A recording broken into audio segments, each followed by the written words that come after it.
Welcome to Speak Out Unfiltered. Father, we just thank you today, Lord. We thank you for your blessings upon Grenada, blessings, oh God, to all the listeners and all the contribution. We pray, Lord, that you're going to keep us in your lovely hand, with all of us, oh God, to enter into a new year. And I thank you for doing it today. In Jesus' precious name. Bringing the hot topics to you. Could we please be informed that there are no bad children, it's just bad parents. That is the reason that children it's only bad parents. Bad parents. Working together.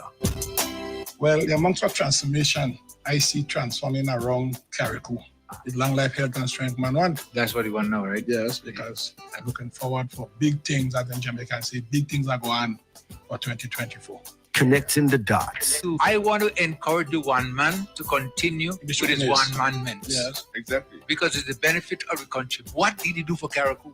All these things that you say, whenever they make statements, the recording is there. You know, we in the media, we have it. Working together. Yes, so I want to grade him pursuant to senior Cambridge, so to speak. I want to give him A+. Speak Out Unfiltered. It's always an opportunity that I look forward to when we can discuss and look at the issues that affect us together as a people. So the budget was really a good budget. The government is doing a whole lot. They're doing for the people. They open the eyes of the people. This budget is the best budget I heard since after the revolution. I never heard a budget good like that, and it's for the people. A people budget, you call that. I am very pleased with this government. Speak Out Unfiltered. The opinions and ideologies expressed on this program, Speak Out Unfiltered. It's the views of its rightful owners and not of Vibes FM 101.3. Speak Out Unfiltered. Every Thursday from 10 a.m. to 2 p.m. Unfiltered. And I mean it.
And it's just about time for us to say good morning again to you right here on Vibes FM, and welcome to the program Speak Out Unfiltered for today, Thursday.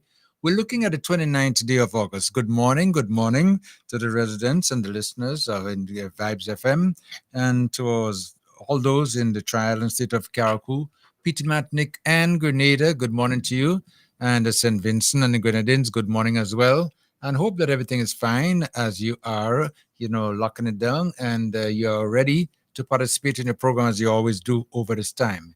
I want to remind you again that it's interactive and you can always call us, and our telephone numbers to do so, 403-0101, 403-0101, and 458-1914, 458-1914. Those are the numbers you're going to call as you want to interact with us and see exactly what's you can do inside our program for today. So as usual, let me introduce right to my left, who's already seated there. And Koy, I want to say good morning to you. Good morning. What's up? Good morning to you, Kim. Good morning to all the listeners. And it's such another opportunity that is good to meet here again to talk about the issues and things that affect us as a people. I thought it was very interesting to begin, or before we come on live, to share some information regarding the reopening of schools. And I think everybody parent, every child who's consciously back to school, wanted to have an idea as to when would school reopen. And I guess during the course of the conversation today, Mhm. we're going to have discussions on that, more discussions, additional discussions, because I think it's still on, but I think it's important that we um, look at it. And of course, to say at the beginning here that here in Carriacou PT Matnik, we're going to be having a 2 week delay. But Yeah. I guess that'll come up during Well, the I was conversation. I was expecting something of the nature to be announced, Yes. because when you look at the preparations and you look at what has happened over the passage of Hurricane Beryl, Yeah. Yeah. and the condition of the schools and what they were being used for, it was in everybody's opinion, that there will be a sort of a delay, Yeah. and Certainly. it's not really surprising hearing that. Yeah, but how are we going to deal with it now? Now that we know that we have 2 weeks longer to get organized, and I've met a lot of people who've been expressing some concerns in terms of when it's going to be, and they need to know when it's gonna be so that they can make the necessary plans and preparations and so on. So now that we know it's 2 weeks, it could be more too. Yeah, it could be extended, but say Yeah, approximately 2 weeks. yeah. So again, this is where we as a community can discuss the issues that affect us and things that we need to support and put in place to ensure that it happens. Because at the end of the day, it's about our children's education, and we have to give that some very, very serious priorities and importance. Well, as you realize, with the press conference, that is on the line right now. It's been focused on, Yeah, and it's so important, as you just mentioned there. The education of the children is paramount. Make sure that we do what we have to do in our capacity. But I am, like I said in the beginning, I wasn't surprised of the delay, but I'm still wondering, especially in the case like with Dover, which has been completely demolished, Yes. and I heard, the minister said, repairs have been done in some of the schools. You mentioned Bishop's College and others, that have been done. So I anticipate that they would finish the repairs within that stipulated time. Yes. But I was sort of wanting to get more feedback on the Dover situation, Well, I don't because think I've been getting quite a number of calls about that. But even before burial, there were some plans to actually do the Dover School over, because Well, they we were know there, we know that, yeah. So now is the opportunity that I think now that we have to ensure that happens. So Dover School may not be in that same location as going forward now until it's completed until it's complete. But Dover School, let's not put any hopes in terms of anything happening there now, because of course construction and rebuilding, and as we know, Kim, Dover School was completely demolished in so many ways. Yeah, so that will have to be looked at, and there are other schools that that have not been so ravaged, but can be repaired and have been repaired so that they can have classes there.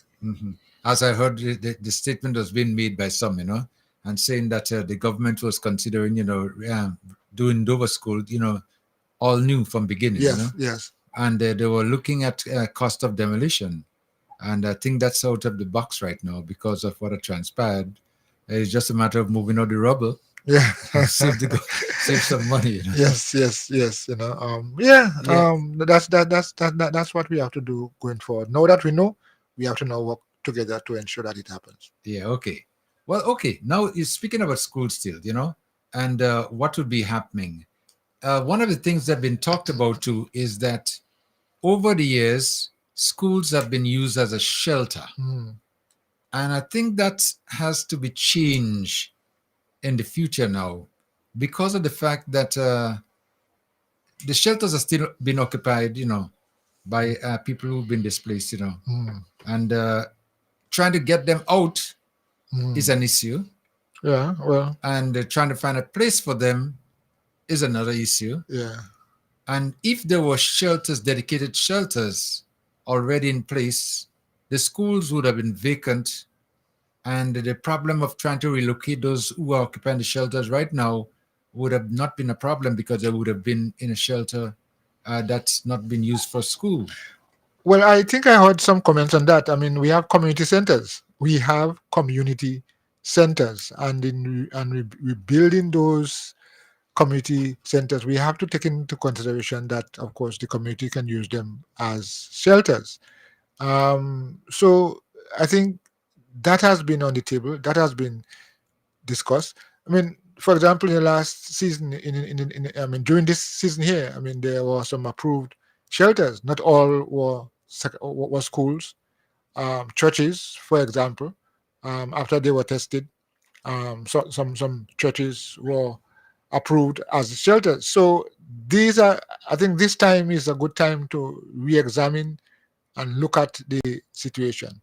Now that we see the impact and the effects it having on schools, I think the community centers are there, and most of the community centers, Kim, they're just there. Well, Not really community. I mean, the community is the one who need the sheltering. yeah. Yeah. So all the community centers that we have, retrofit them, make sure that they are okay, and they can stand, and they can also serve as a shelter. Yeah. You know. Well, I think you're right about that, but I think like now more attention would be made to make sure that the centers are Mhm. ready Yeah. for emergency, Yeah. whatever the case might be. They should be in the first place, as far as I'm concerned, because I mean, looking at it logically, I think that's where the community can resort to, apart from neighbors and friends who might not have had damage as themselves. But so that should have been already. I mean, of course, it took burial for us to learn the bitter way to have things in place, and that's why I appreciate the system that we are now going through a process to redefine things and evaluate things and do the things that we know that are right. Well, I hope so. I hope so in the very near future. I think it's going to be looked at, and it will focus on to make sure that the situation that we have now, if it happens again, we'll be in a better situation to manage it. Yes. Because that's one of the things, to make sure that we improve and move better. Especially we're speaking now about building back better, Yeah. doing everything better, so we would avoid or have less problems or difficulties if we were to experience the passage of another hurricane of the nature like Beryl. Yeah. I mean, the worst thing could happen now is that something happen again when we're trying to get out of the hole that we're in. Yeah, so I guess so many lessons we can take away from this, not only from our own individual or personal standpoint, the lessons that we'll learn, but lessons to learn as a community, as a people together. Should we have done this differently? No, we know that we should have done it differently, and we will. In fact, as far as I'm concerned, we are committed to do it differently, so that at least going forward, we can be much more positive. Okay, let me open up the lines now. 403-0101. 403-0101. And you can also call 458-1914. 458-1914 if you want to chip in on the conversation and share your opinions as you always do on Speak Out Unfiltered. Okay, let's move on. Well, before I come to the main agenda, what took place in Parliament yesterday, okay? Because that's been a talk, and you realize, that people are very, very, very informed now because of social media and doing a lot of follow-ups and things like that.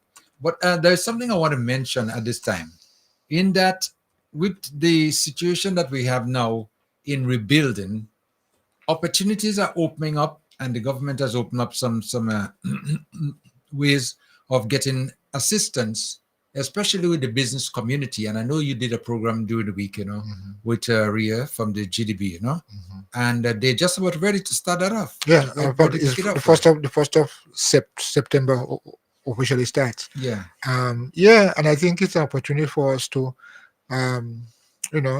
embrace. There's nothing else we can do. What has happened in terms of the the destruction that we had. Now we have to pick up from the rubble, pick up from the rubble and pick up from the build from ground up.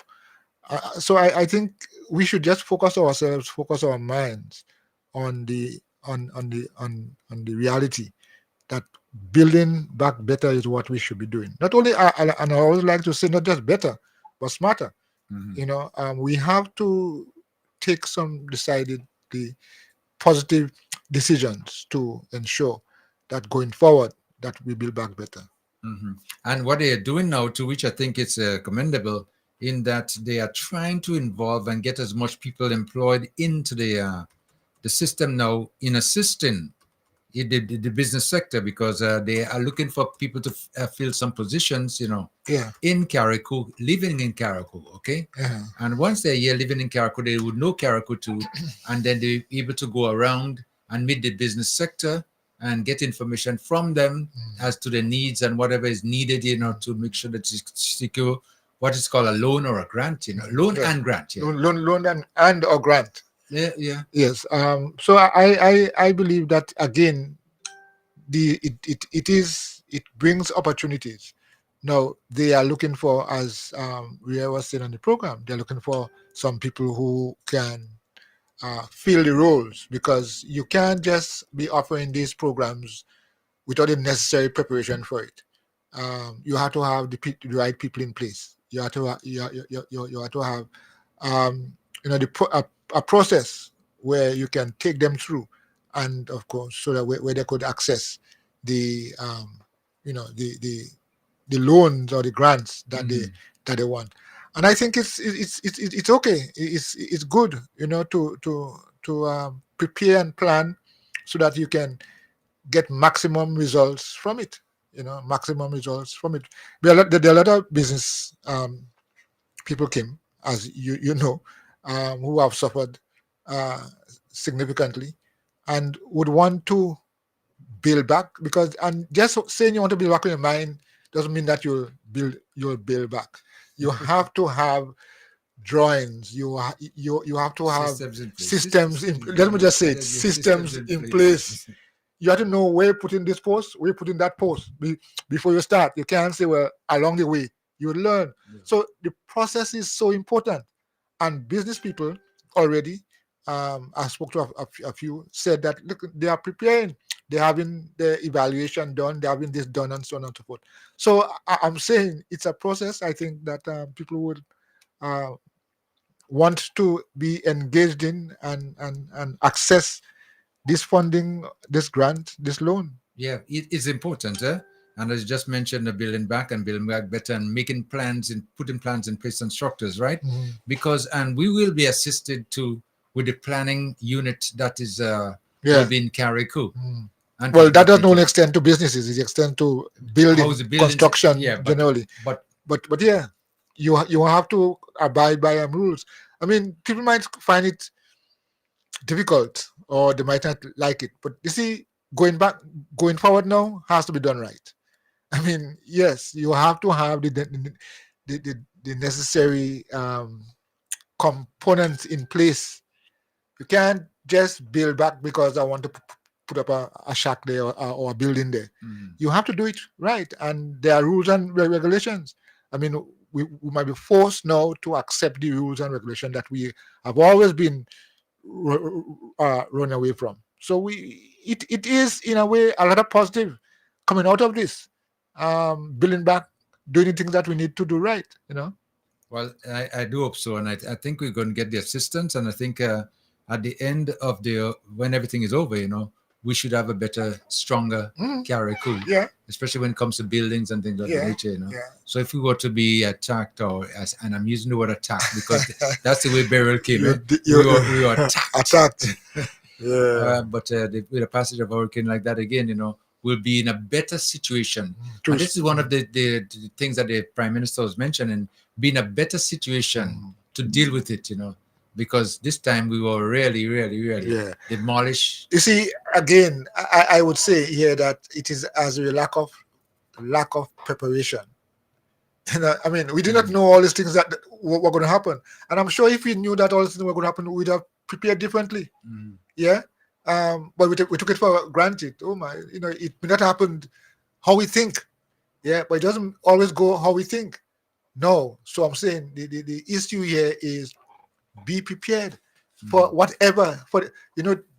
Did I saying, Kim, you prepare for the worst Yeah. and hope for the best? Hope for the best. But you have to prepare. But everybody want to only hope for the best.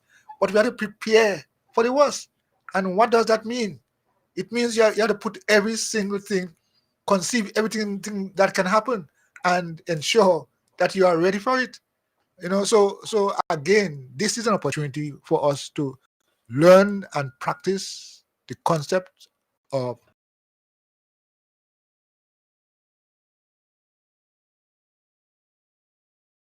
my ideas. Oh no, think what the lessons coming out of this, as far as I'm concerned, should be a lesson in the need and importance of being prepared at all times. Check the scouts. Yes. That was the motto of the Be scouts. prepared. Yes. Yeah. Always be. Yeah. They wait until something happened and they say, well, oh boy, I should know. Yeah. And I repeat again that we use the phrase, expect the best, prepare for the worst. Okay. But we only like to accept the fact, prepare for the best. Oh, all right. Okay. All right. Okay.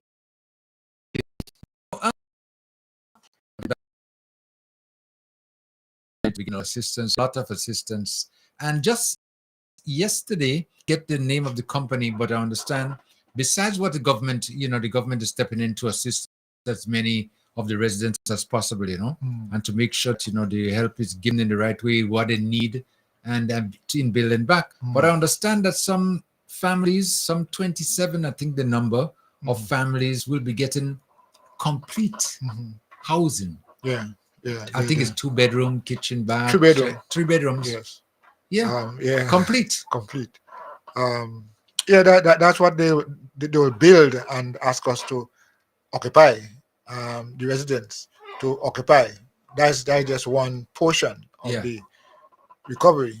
But there's also those whose houses were damaged in some ways, and the government also has committed to repair them. So that is repairing and restoring. But I mean, I like the idea also. Apart from all of that, there are 27 families. Yes. Who are going to be getting houses. Yeah.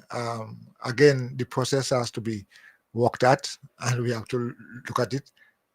Whether they have to have their own lands. I mean, the issue about lands in Carriacou is an issue. It's an issue. Yeah. If you have to get lands and you have to get title ownership of land, I mean, how we stay in this place. Well, some of what you call the vulnerable might be in a situation like that. Yes. Maybe they don't have no ownership, no title deeds, or nothing of the nature, and they might be the ones who might be desperate, getting something of the nature, and they may not be able to get it because of the fact that maybe I think the land. Yeah, the land issue would be a requirement. Yeah. I mean, you're giving money, you're giving whatever. You have to have some guarantee, and most times the guarantee is land, your papers.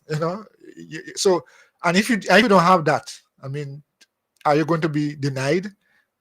Although you have a need.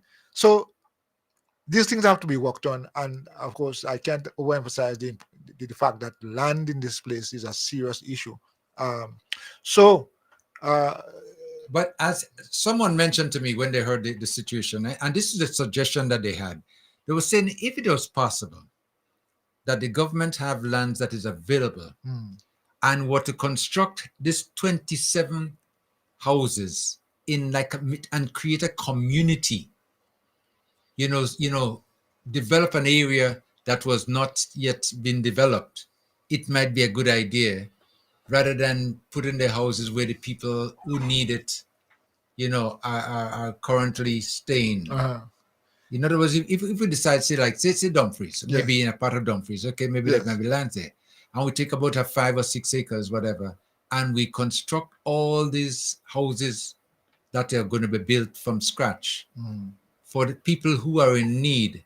It might be a good idea to have them in a situation like that, whereby you create a community. A community. Yes. Yes. A community. You know, so I you know, sometimes when I'm speaking and and some people disturb about it, kind of get triple what I was saying. You know. I'm just wondering, you know, what is the excuse? Well, I mean, right now I'm looking for another school. You're not looking for I'm excuse? looking for what schools, I mean, because you should call this thing long in and say, listen, guys, the pig jump on that pen. the sheep, I couldn't find it, and I had to go out in the pasture, in the bush, and look for it. But however, no, they kept the root of a stick. because rainfall. Yes. Yeah. Well, Good morning. good morning, Mr. Coy. How are you today, sir? I'm great. I'm great. Fine. You know, I was speaking there on a very important point a while ago, and as soon as I feel your presence, I say, boy, I kind of not be able to speak again. So I had to kind of dump that. I'll come back to it in a while and address you because you come in here late. It's not the best thing for us. Mike, my Redeemer, good morning, sir. Good How are morning you? to you, and how are you? Well, my coming late was based on the information I got, Okay. because I understand that I was not selected to Selected? no. But yeah. The committee didn't qualify me. No. Oh, yeah, there. Oh, Lord. No, listen. Oh, With the Lord. convention that's coming up, Salio. In December. Yes. So I said, no need coming early today. Oh man. But the committee didn't No. qualify you? No. Which committee? Their committee? Yes. No. Committee would carry the name, but a one person. What is it? A one-man committee? One man who made all these suggestions and recommendations. What should happen and what shouldn't happen? There's no kind of thing about let's discuss that. Your name come up and say no. Yes, yeah. No. These are the names. These are the people who I would recommend. Yes, and so the committee bears the name in that way. But no. So the criteria to qualify is who was it? one man. Yeah. And so one. If you don't qualify. I say so. No, you're not the committee that says so. But all along is I was of the opinion, you know, that something is brewing of the nature that would disqualify quite a number of persons from participating. Yes, especially those who participated in the revolution. Right. They're not democratic. Right. Yes, so all those they're not democratic. They're not democratic. And they want a democratic thing. They have a treat. Yes. But the sad thing is a democratic convention. The sad thing is that these people who are no longer qualified now were qualified then, and they were qualified to even be part of your own system. You know, nothing stays the same forever. There are changes. Okay. You know, Okay. we're subjected to that. Yeah. So the change. So no convention. So no convention for me. So I thought. Okay, well, yeah. Okay, all right. So you really want to be in convention? Yes. Why not? It's a big thing to be leader of a party, you know. So if I get the opportunity, I want to throw my hat in the ring. Well, I don't blame you. Why not? Yeah, no. Sadio is right, you know. But are you guys really surprised with this statement? I mean, be honest here. Are you surprised that we come in with a, should I call it the googly or the Bacchadian stuff? Yes. But no. But Diablo is famous for that. He's famous for looking at this kind of ways and means to make sure he secures himself in a situation whereby no challenge. No challenge. You know, I saw some information recently where his long time friend and one who used to really actually guide Joseph. Yeah, Lawrence. He said to him, "Listen, this is not right. I mean, why are you going down that road for? This is not right. It's not what's supposed to be happening in a democracy we're talking about. Not." So having heard that puts him into literally in a tight pants. So a tight spot. a tight pants, and because of that, is very short fused. You know, he's not able to tolerate too much of things that is not in line with. So I was so surprised that this gentleman in Parliament is showing some caring for Caribou people. Since when? I don't know. Since when you're asking people to, because you're so concerned about the Caribou people, apologize to them because you hurt them so much, and when you had all the 40 years, you never treat us good. And now you're And now, concerned? yes, you're concerned. How come? Well, I don't know. The table turn. Yes. You see the thing about it. You see pressure. Pressure does burst pipe. And my grandfather always used to tell me that, pressure does burst pipe. And I believe this is what is taking place right now, whereby when you're looking for something to hold on to or whatever, there's anywhere you turn, you hold on to a straw. You can't.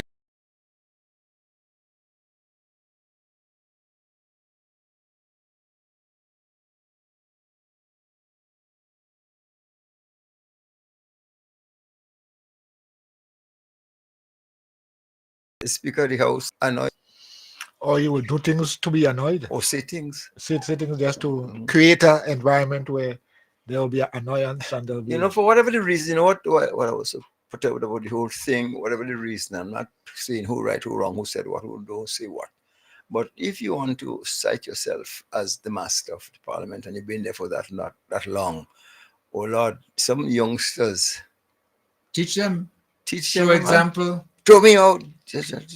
Listen. Speaking about Parliament, just listen to what transpired. I'll give you a little clip here of what transpired in Parliament. Yeah. We should apologize to the teachers of Carriacou and Beatty Martinique for the statement made about some of them have able to fix their homes and to do their things. They have resources. When people are under traumatic problems, Mr. Speaker, we as leaders must not speak to them like that. And if we when the big men apologize, like I did, the little men. MP for Carriacou Martinique. Are you raising a point of order? Go ahead, MP. The leader of His Majesty's opposition leader to withdraw that statement because I did not make any such statement about teachers. Okay, Mr. Speaker, I cannot withdraw what was reported publicly and no opposition. I said this is what was said and heard by people, and therefore I cannot withdraw. The member cannot take it. It shouldn't be here, as I said. Honorable leader of the opposition. Yes. As part of the House. Yes. You must know you cannot come to the Parliament and say what was said, what you heard. Mr. Speaker, this was done, and the report can be provided. The member cannot come here and pretend that he didn't say so. All right, Honorable leader of the opposition, do you have the evidence that it was done? It can be provided, Mr. Speaker, but they asked me to do that now. Okay, well, I cannot withdraw it, Mr. Speaker, and I will not withdraw it. I ask you to withdraw the statement. I will not withdraw it, Mr. Speaker. You hear me? I will not withdraw it. The honorable member indicated that he didn't say. I said I will not withdraw it, Mr. Speaker. It's more than that. I will not withdraw it. Listen, honorable member. Mr. Speaker, you will need to withdraw it if you want to continue your address. I will not withdraw it. Do what you want. Throw me out. Throw me out. I will not withdraw it. The more you listen. Remember, I call on you for the final time. I will not withdraw it, Mr. Speaker. Did you hear me? For the final time. Do as you wish. All right. Please have your seat, honorable leader. Yes. And we'll have a very brief recess. Come on. I'll come back to you. Imagine that. Just imagine that kind of a behavior in Parliament. You go in Parliament on a hearsay people say so. I mean, as a grandfather who's been there, who knows better than that, to be making such statements. It's gone, the man finished, Listen, But you see, this whole thing has other dimension that we have to look at. Okay, you are asked to provide evidence, and the bluntly and the bluntly told the speaker, "You want me to do it now? I can't do it now," because that was the premise. Providing evidence was the premise for what really happened. Now, if he really wanted to deal with the issue in the way in which it ought to be dealt with, provide evidence now. So he, in my view, he also disrespected the speaker by challenging him. You want me to do it now? I can't do it now. And the speaker says, okay, until you are able to do it, you'll continue. That to me makes sense.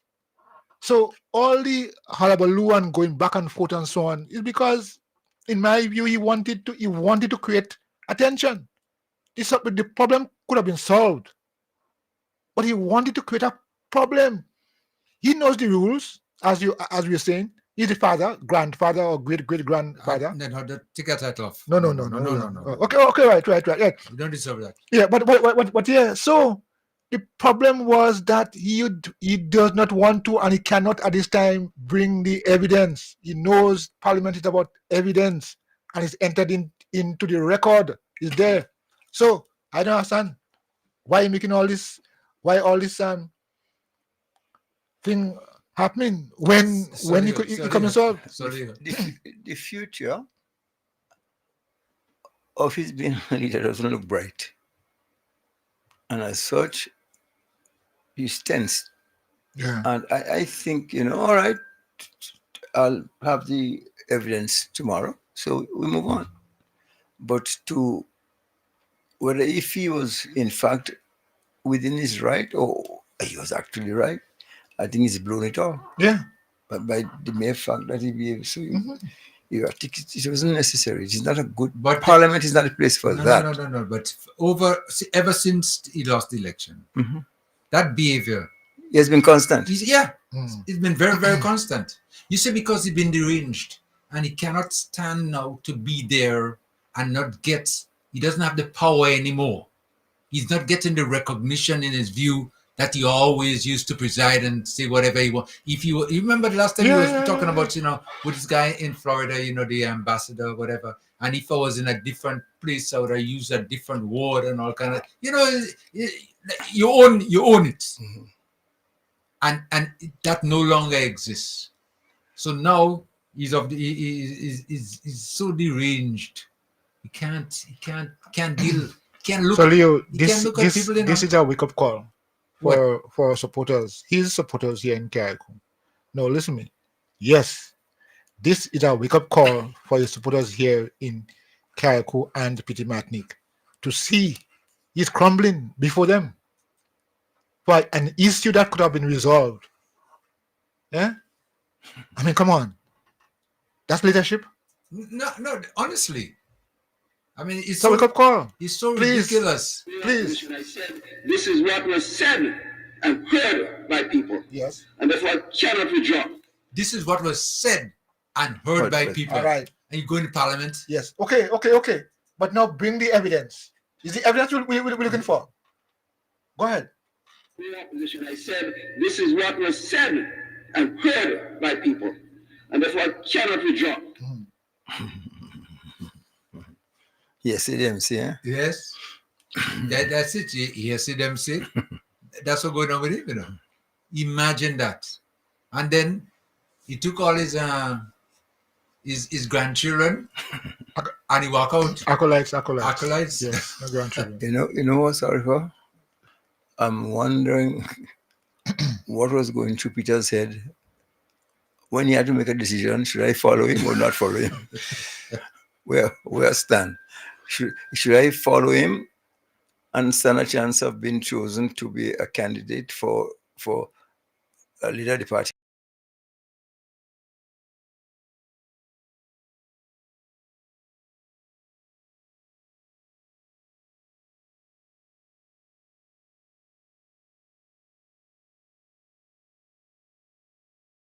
crossover. Yeah, That's it. yeah. He fell. That's it. He That's the fell. end. That's the end. He was In a real tight spot Yeah. because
is not for House of Parliament. So this street, and that's what to a certain extent. I looked at, you know, young people in Grenada are daily and more having less respect for authority. They want police fighting, this and that and that and that. So I don't know what law we living by, we're not living by. Jungle? Yes, that's what's coming. So, when there's no respect for authority, or those in authority not showing any respect. That's it. You see, they're looking at the examples, and this is one of the problems. I mean, one of the things that's taking place. Let me take another caller. Vibes FM, caller, come in. Caller, you on? Hi, good morning. Hello, yes. Good morning. Good morning to you. Yes. Good morning, my dear. Good morning, my dear. How are you? How are you doing? We're fine, thanks. Hello? Hello, yes, we're fine, thank you. Hello? Hello, you're not hearing us? Hello, caller. Yes, good morning. Good morning. Okay. Oops. All right.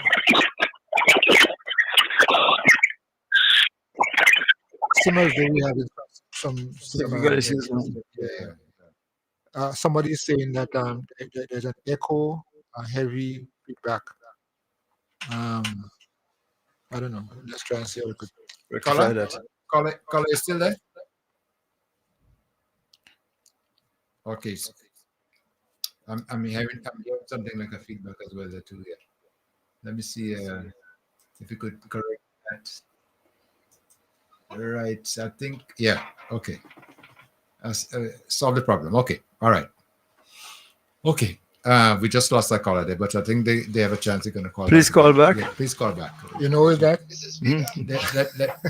Let me call again. Vibes FM, caller you back on now. Yes, hello. Yes, good morning. Are you hearing me better now? Yes. Okay, so good morning, Mr. How are you? Okay. We did. Good, thank you. We did. We okay. Somebody going in parliament and tell the truth for you, and some going and tell lies. Which one you go accept? Truth. Naturally, we have to stand for truth. Yeah. And I can understand what's really going on with some politicians. I want to ask Mr. Peter David, what statement that the Minister of Karikou, what is the bad statement he made in Parliament? Could he please point it out and let us know? Talking the truth and saying that we have people who could build back. The minister is from Karikou, so he know what's going on in Karikou even better than we on the mainland. So if he make a statement like that, why? What's so wrong? What's so bad? Mr. Leo, I must pass. Hurricane pass and we house breakdown. Yeah. A little baked and saltfish sauce are making for living. Now we didn't have no insurance. When rain start to wet us, we in the night we have to get up and dry up and all kind of thing. The roof gone. I beg for help. They come and say, they measure. Only every time they measure and they measure. And when we get somebody to do the work for us, I see the man measure and measure. I say, measuring, so you say you're looking for measurement. I say, well, those people that come to help with the roof, they take all the measurement and go, because it's only measure, they come in and measure. We sit down with a plan and I say, boy, it is. I want to thank God and LA Apostle and my Pastor Prince. These two people. Because when I go to Postal, they tell me what amount I have to pay down. I have to pay $350 a month, and they give me all the material. Pastor Prince had to go and sign for me to get the material. Even though I give them the down payment, I could not have get the material. Yeah. And these people give me the material. Mr. Leo and I work and I pay back for the material. I didn't have insurance.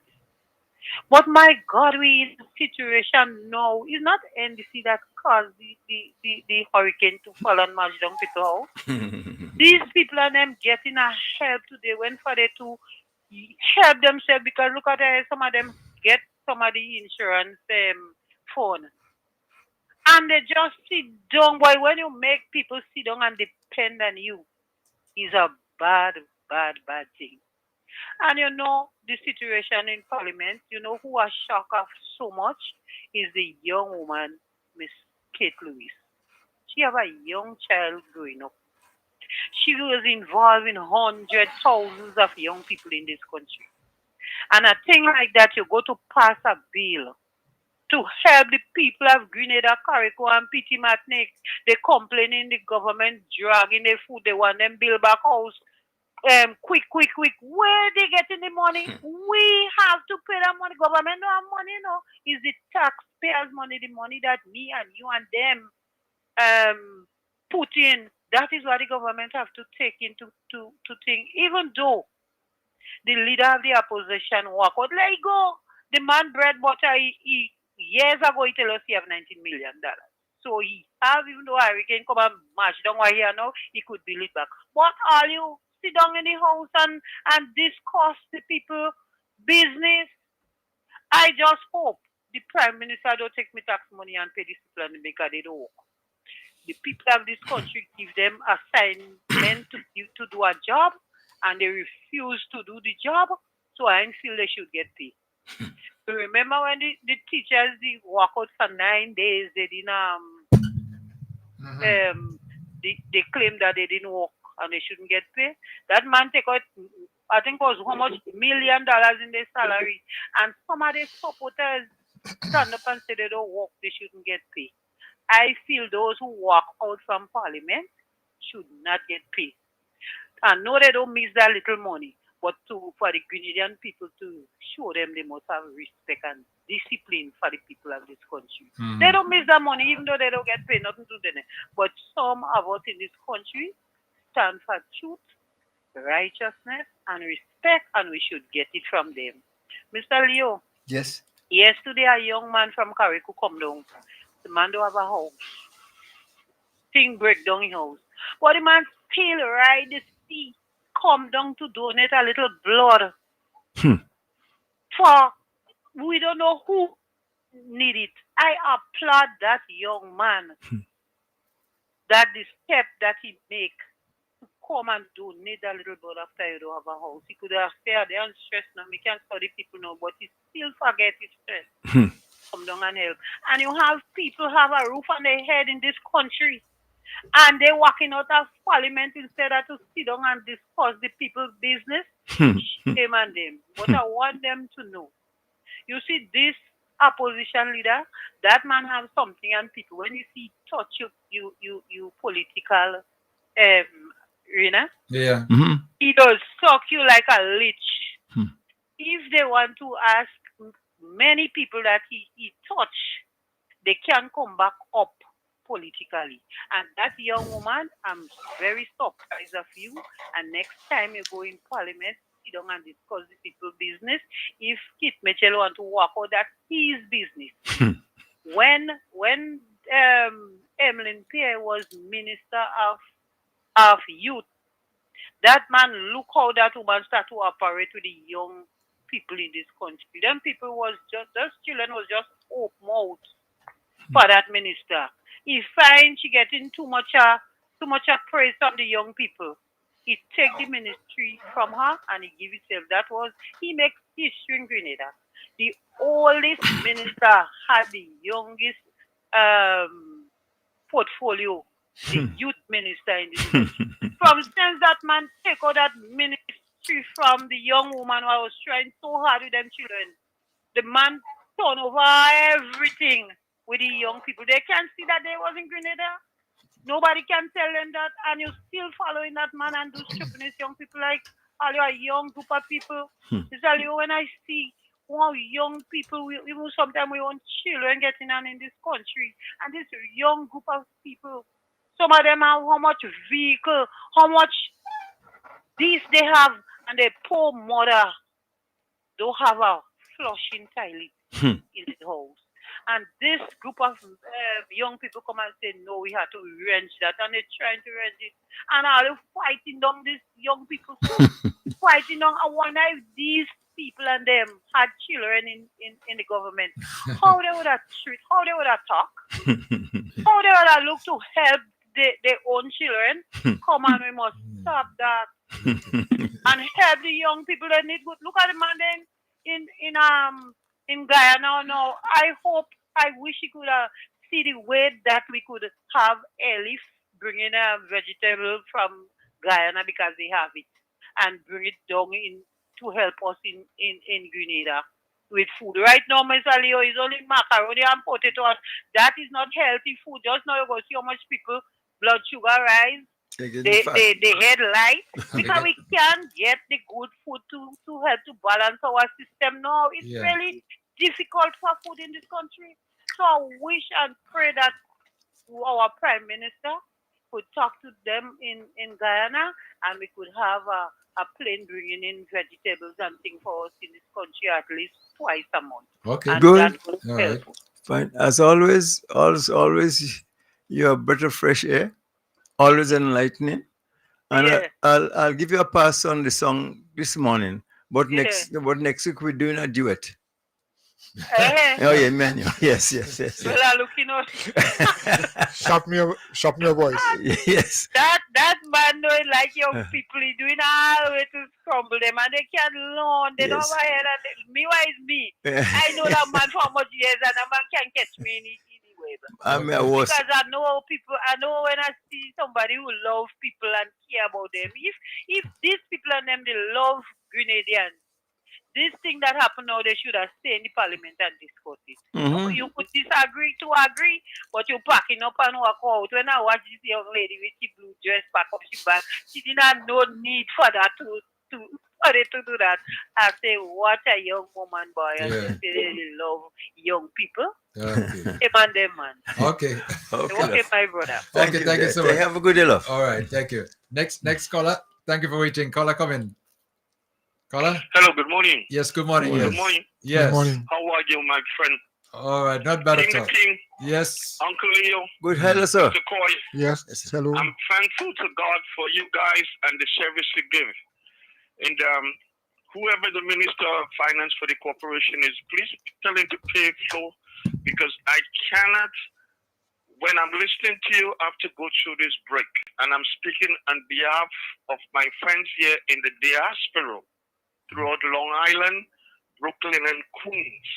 Uh-huh. Stop the cutting off of the system. Get a better system. I'll come down and replace it. Uh-huh. Listen, man, I want to say thank you guys for what you're doing. Grace and peace be unto you. And listen, continue doing what you're doing. And let the people that call in, especially the last speaker, you can't take up all the time because I'm being online now for the last 11 minutes and I'm calling on my landline out of New York. Okay. All right. All right. Fine. And my friends that are listening across Europe and Africa, some of them do not understand the language. When as a national, we call and we talk long. But I'm listening. Okay. My family is listening. All right. And their friends of Vibes is listening on the island as I speak. God bless you. Have a great program, guys. And Okay. stay strong. Okay, Uncle you. Leo, make us and come back so I could see your face. Okay, sir. You're welcome. And have a good day. Stay healthy. God bless you, my cousin. Okay. All right. Okay, bye-bye. All right. Let me remind our listeners again the telephone numbers to call 403-0101, 403-0101, and 458-1914, 458-1914. And if you're on Facebook or on YouTube, you can see the numbers scrolling. So you could always just grab the numbers, write it down, so you can call and participate in the program. It's so interesting that, this kind of behavior that's coming out of Parliament now, especially from our grandfather, or he called himself the grandfather of the house. It's just so ridiculous, It's embarrassing, because we better than that. We bigger than that, as a people, So, of course, and I am telling you that, but you see, again, that's red meat for the base, eh? As far as that is concerned, there's some in his base who say, yes, give them, and he's not taking us anywhere. Yeah. Not taking us anywhere. And as this caller Yes, just sir. said just now, to, It does take us somewhere. I mean, Down in the gutter. just imagine after he walked out, he leave his grandchildren there. Mhm. He should have walked with them. He leave them there. They had to pack up their bag and put the laptop together and all kind of thing like that, to follow grandpa. Vibes FM. You caller come in. Caller you next. Yeah, hi. Good morning, guys. Hi. Good morning, sir. Morning. Um, I see Alice send me up Kem Jones, man. Leo stay back and he sent me Kem Jones. Yeah, don't worry. I'll make good. Yes. All right, look. But you know, the funny thing, I don't get to meet him yet, I didn't get to meet him yet.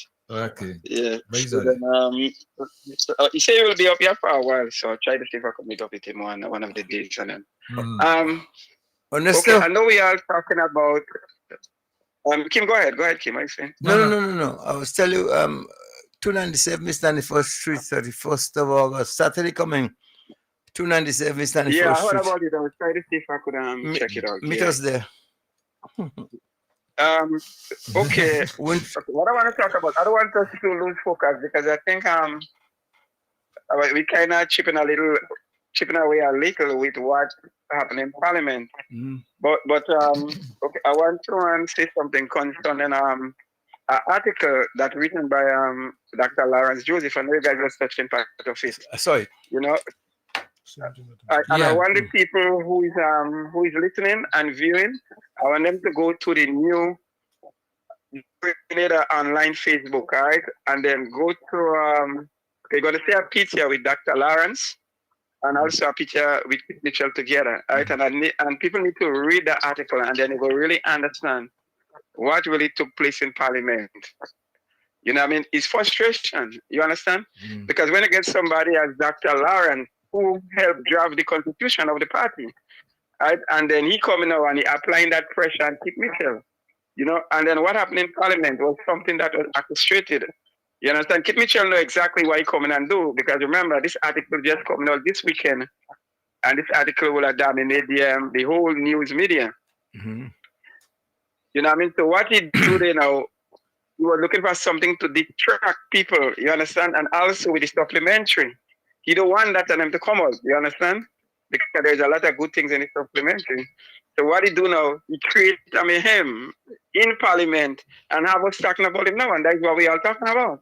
You know what I mean? So right now, like, we're losing the focus of what we're supposed to really concentrate on. You know what I mean? And then, because if you look at the article is really drafted by Peter David out of putting up himself as leadership. You understand? And that's not Peter David alone. It's a lot of people that will also affect, you know what I mean? And then Kit Mitchell will get to choose the people that he wants to put up as leadership, to run for the party. And as we know about Emlyn Pierre and that same guy that Gregory Bowen been pushing. We talked about him before already, Dwight Ashford, I think. Ashford, yeah. Yeah. You know what I mean? So I don't want us to kind of lose focus on that. You understand? We have to talk about the supplementary because this is what they want us. They want us to talk about Kit Mitchell. You understand? Because I listened to the interview with him, and you could see he's so excited that he interrupted Parliament and all these things on them. You know what I mean? And when I listen to this guy, I say, oh, okay, this is what the guy intended to do. You understand? Yeah. Is to change the narrative. Yeah, right. But we have to stick back to our point. You understand? We have to stick back to the supplementary, the good things in the supplementary and all these things of them. And another thing what I see they doing now, they're moving their focus now to Kieran James. You understand? Because if we look at NNP right now, NNP is concentrating on 4 places right now. Basically, it's 3 places.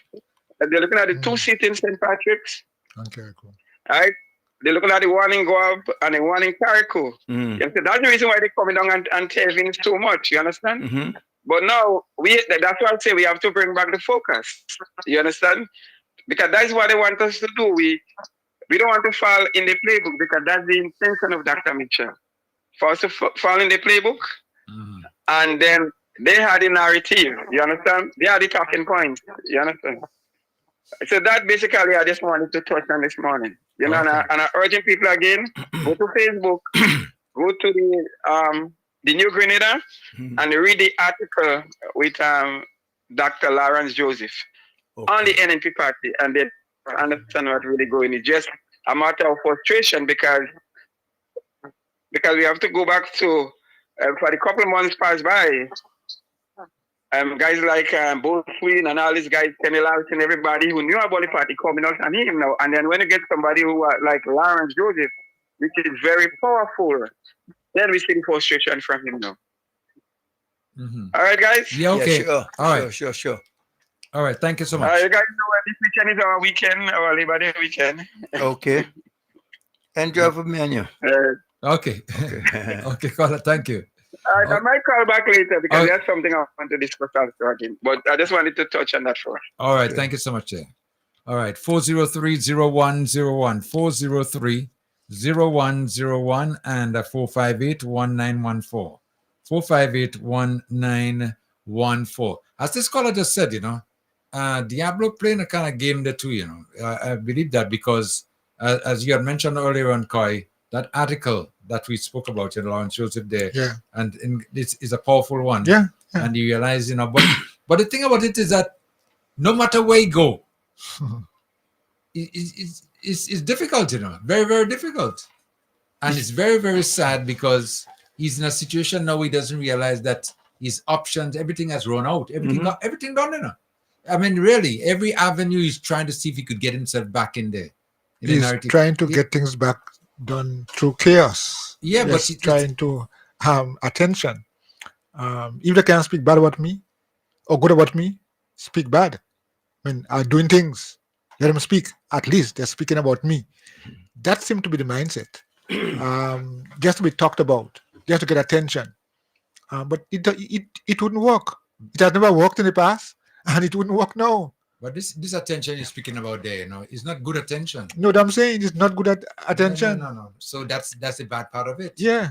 Is that but some people say, well, boy, whether good or bad, they're talking about me. Yeah. So you want the focus to be. You want to focus on him. He mash up Parliament. He disrupt Parliament. You brag about that. You try to make. I mean, correct. We cannot continue to fall prey to this kind of people who want to lead us astray and have egotistical motives. All right, listen, let me continue with this. In Caribbean, Petit Martinique, but also someone lost their life in Grenada, and in particular in Riverwood. And so I think the moment of silence that our colleague from Caribbean, Petit Martinique asked us to observe should also be extended to the family, friends, and loved ones of the person who died in Riverwood as a result of the passage of Hurricane Beryl. Mr. Speaker, I too will join the chorus in wrongly condemning the display by the father of the house and his children in walking out on today's proceedings, especially in light of the fact that this is the first time that the House is sitting since the passage of Hurricane Beryl. The passage of Hurricane Beryl represents and is the single biggest challenge that the nation of Grenada, Carriacou, and Petit Martinique has faced in the last 2 decades. And one would have thought, given that they had campaigned relentlessly to get this job, which is the job to come to this house to represent the people who've put their confidence in you, that the least you would do is to pay them the respect by remaining in the house and contributing towards the debate on what is perhaps the most seminal act that we can do as parliamentarians in passing a supplementary budget, or opposing it, if you are so inclined, given the fact that on July 1st, we faced and stared down the barrel of our biggest existential threat over the last 2 decades. And so I want to say to the citizens of Grenada, and in particular to the citizens who reside in St. George, Northwest, in St. Mark, in the town of St. George, in St. Andrew Northeast, and St. Andrew Southeast, that you deserve better.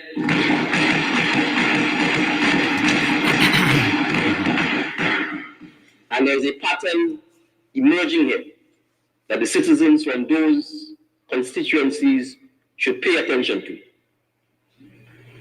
As the Honorable Leader of Government Business said, last year, it was a complete no-show for the Finance Committee meeting to address last year's supplementary appropriation budget. On the seminal issue of gun violence, and ensuring that we send the message that the gun culture is not something we will accept in Grenada. When given the opportunity to support a bill for stiffer penalties and to make it more difficult for repeat gun offenders to obtain bail, what did they do? The Father of the House was absent. 2 other members abstained, and 2 voted against it. One of them who voted against it,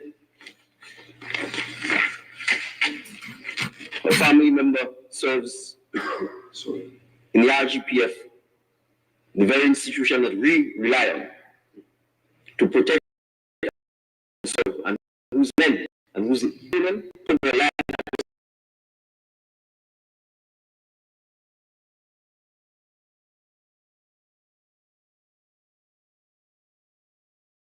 and to make it more difficult.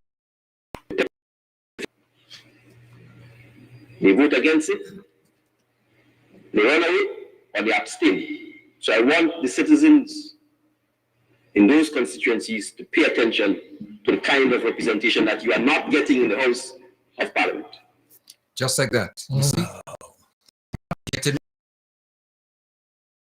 representation. That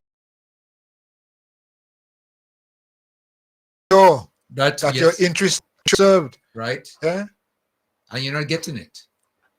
Because you see, those little petty things that we get sidetracked with, and the substantial issues that we should be dealing with. Of course, Diablo doesn't like that because he has nothing to show. Right. His legacy, and there's nothing on his horizon either, except to return to power, to revenge his loss, and revenge people as myself. Fat chance. So, just the way you put it there, so Leo.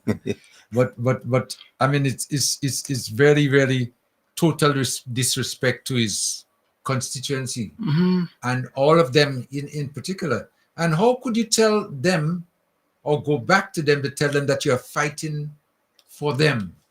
How could you do that? That's why I started off by saying, since when you care about Carriacou people, show me something that you've done for Carriacou people, for the enhancement of Carriacou people for the last 20, and you had 2 terms, back to back, 15-0. 2-3. But there was back to back. Yes, back to back was, yes. Yeah. And then we never had, we still can't say thank you. And the only time there was something we thought that it will do good to enhance our situation, you made it worse. You never showed, there was no plan for Carriacou coming from you or your colleagues, none. And that's very, very sad. I'm telling you, but somewhere along the line, these things will come back in play. They will come back in play. Is that already? Well, it didn't take full effect yet, but it's going to come right back. And the other notion that they've been doing too, really, is that the building back in Carriacou and Pitimatnik, they are not participating in any respect, not at all. And what they're doing, sitting on the sideline and just complain and just think you use a magical wand and everything is going to come come right back. What a dirty attitude to adopt. The thing is, you're talking about, tell our youngsters again, instead of, pull and let's get busy in the interest of and wait. And sooner or later, government is going to come and help you. I suspect some of them are waiting for government to build for them, and not only build, furnish and stock with food.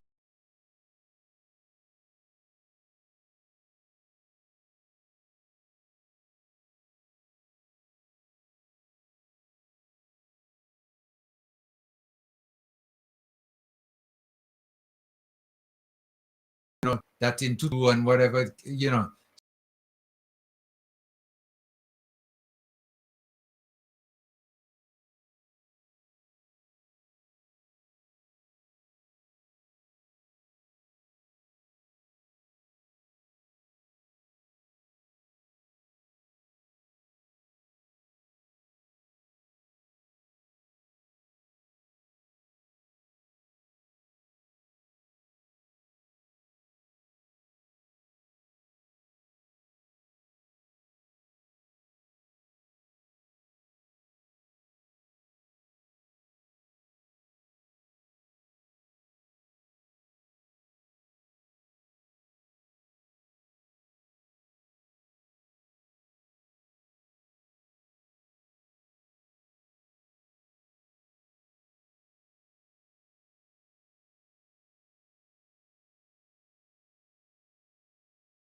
especially St. Patrick and part of St. Andrew, but it almost total devastation of the people of Carriacou.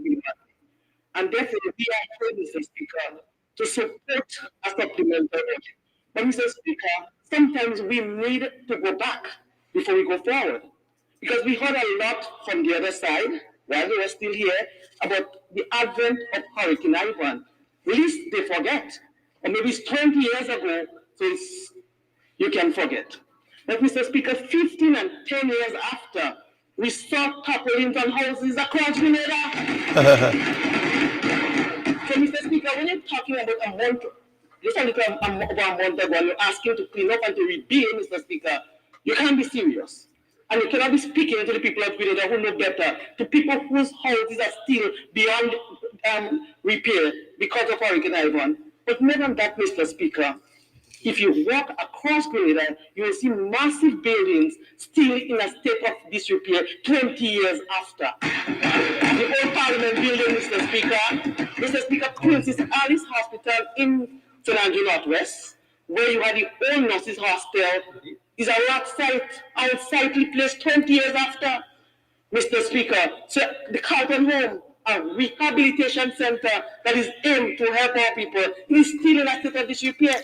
So let us educate our people, because what we realize though, more people are listening to Parliament proceedings, and therefore we ought to let them know what happened before. But this government, Mr. Speaker, is on the roll to ensure that we build back and build back better.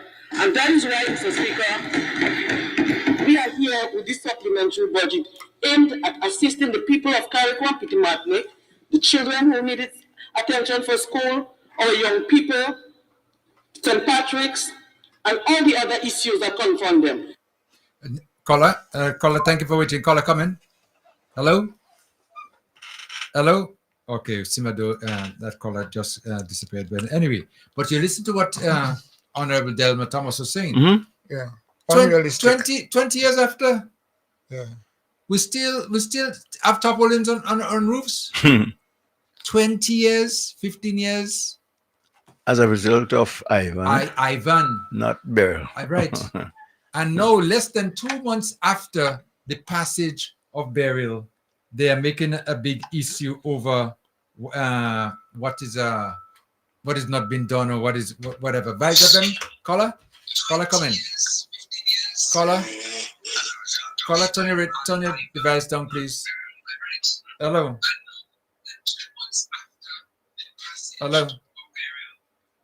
Okay, that caller is online there, but we're getting a feedback from them, so we have to caller you back. Hello. Could you just hang up and call? Sir. Yeah, hello. I'm getting a feedback on there. You hear me now? I'm here, yeah. but apparently Switch off the switch off something. not the plane there. Yeah. All right, caller now. You hear me? Yeah, Yes, no, yes. yeah. Boy, I didn't even want to call today. I just wanted to relax and enjoy the whole thing.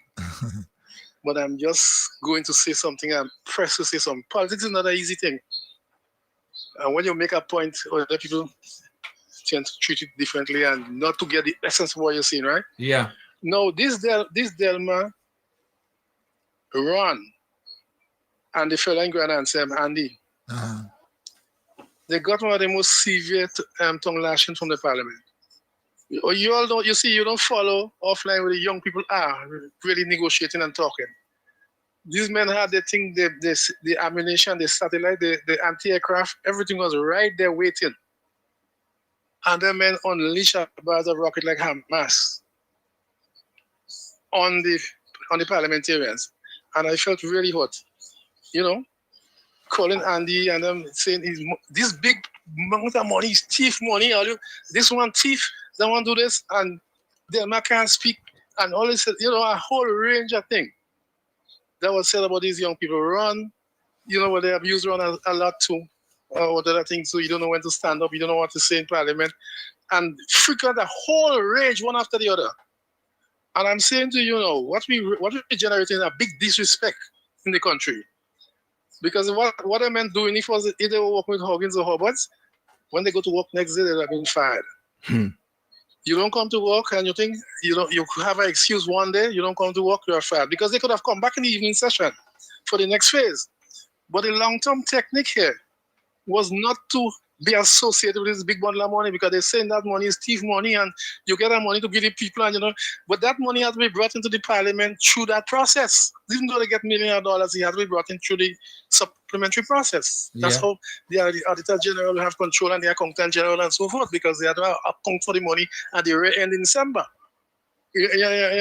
Yeah. But the people now don't know that, so they say, "How do you get this bundle of money? Give it out. It's not alone. Give it out," and things like that. And the parliamentarians and STG people go to every school. Listen, all the ministers go to every school Monday and explain this thing, because the Form 5 children, especially those who are not doing macroeconomics, I don't want to speak too long to annoy those people in the diaspora. But those people who are not doing macroeconomics, you see a lot of children getting scholarship now, but it's microeconomics. So they go down to SG or they go somewhere, they do some American course and they have economics, but the macroeconomics, how do you understand the economy, unemployment, the value of money, how money circulate? You can't overheat the economy by just giving people money. They're going to come back to you the next week and say they don't have, and you have to give them a next set, and then they still send you wicked. Money has to be processed. You understand? Yeah. Then you have to have the civil service backing.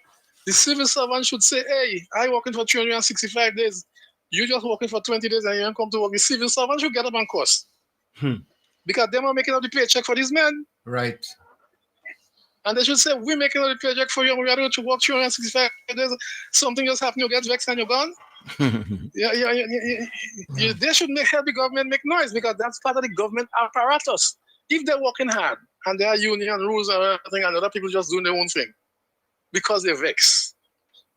And then you're cussing a man who just take up a rifle or take up a knife and kill another man. You're cussing him and saying he's a controller. But this thing is shown from upstairs down.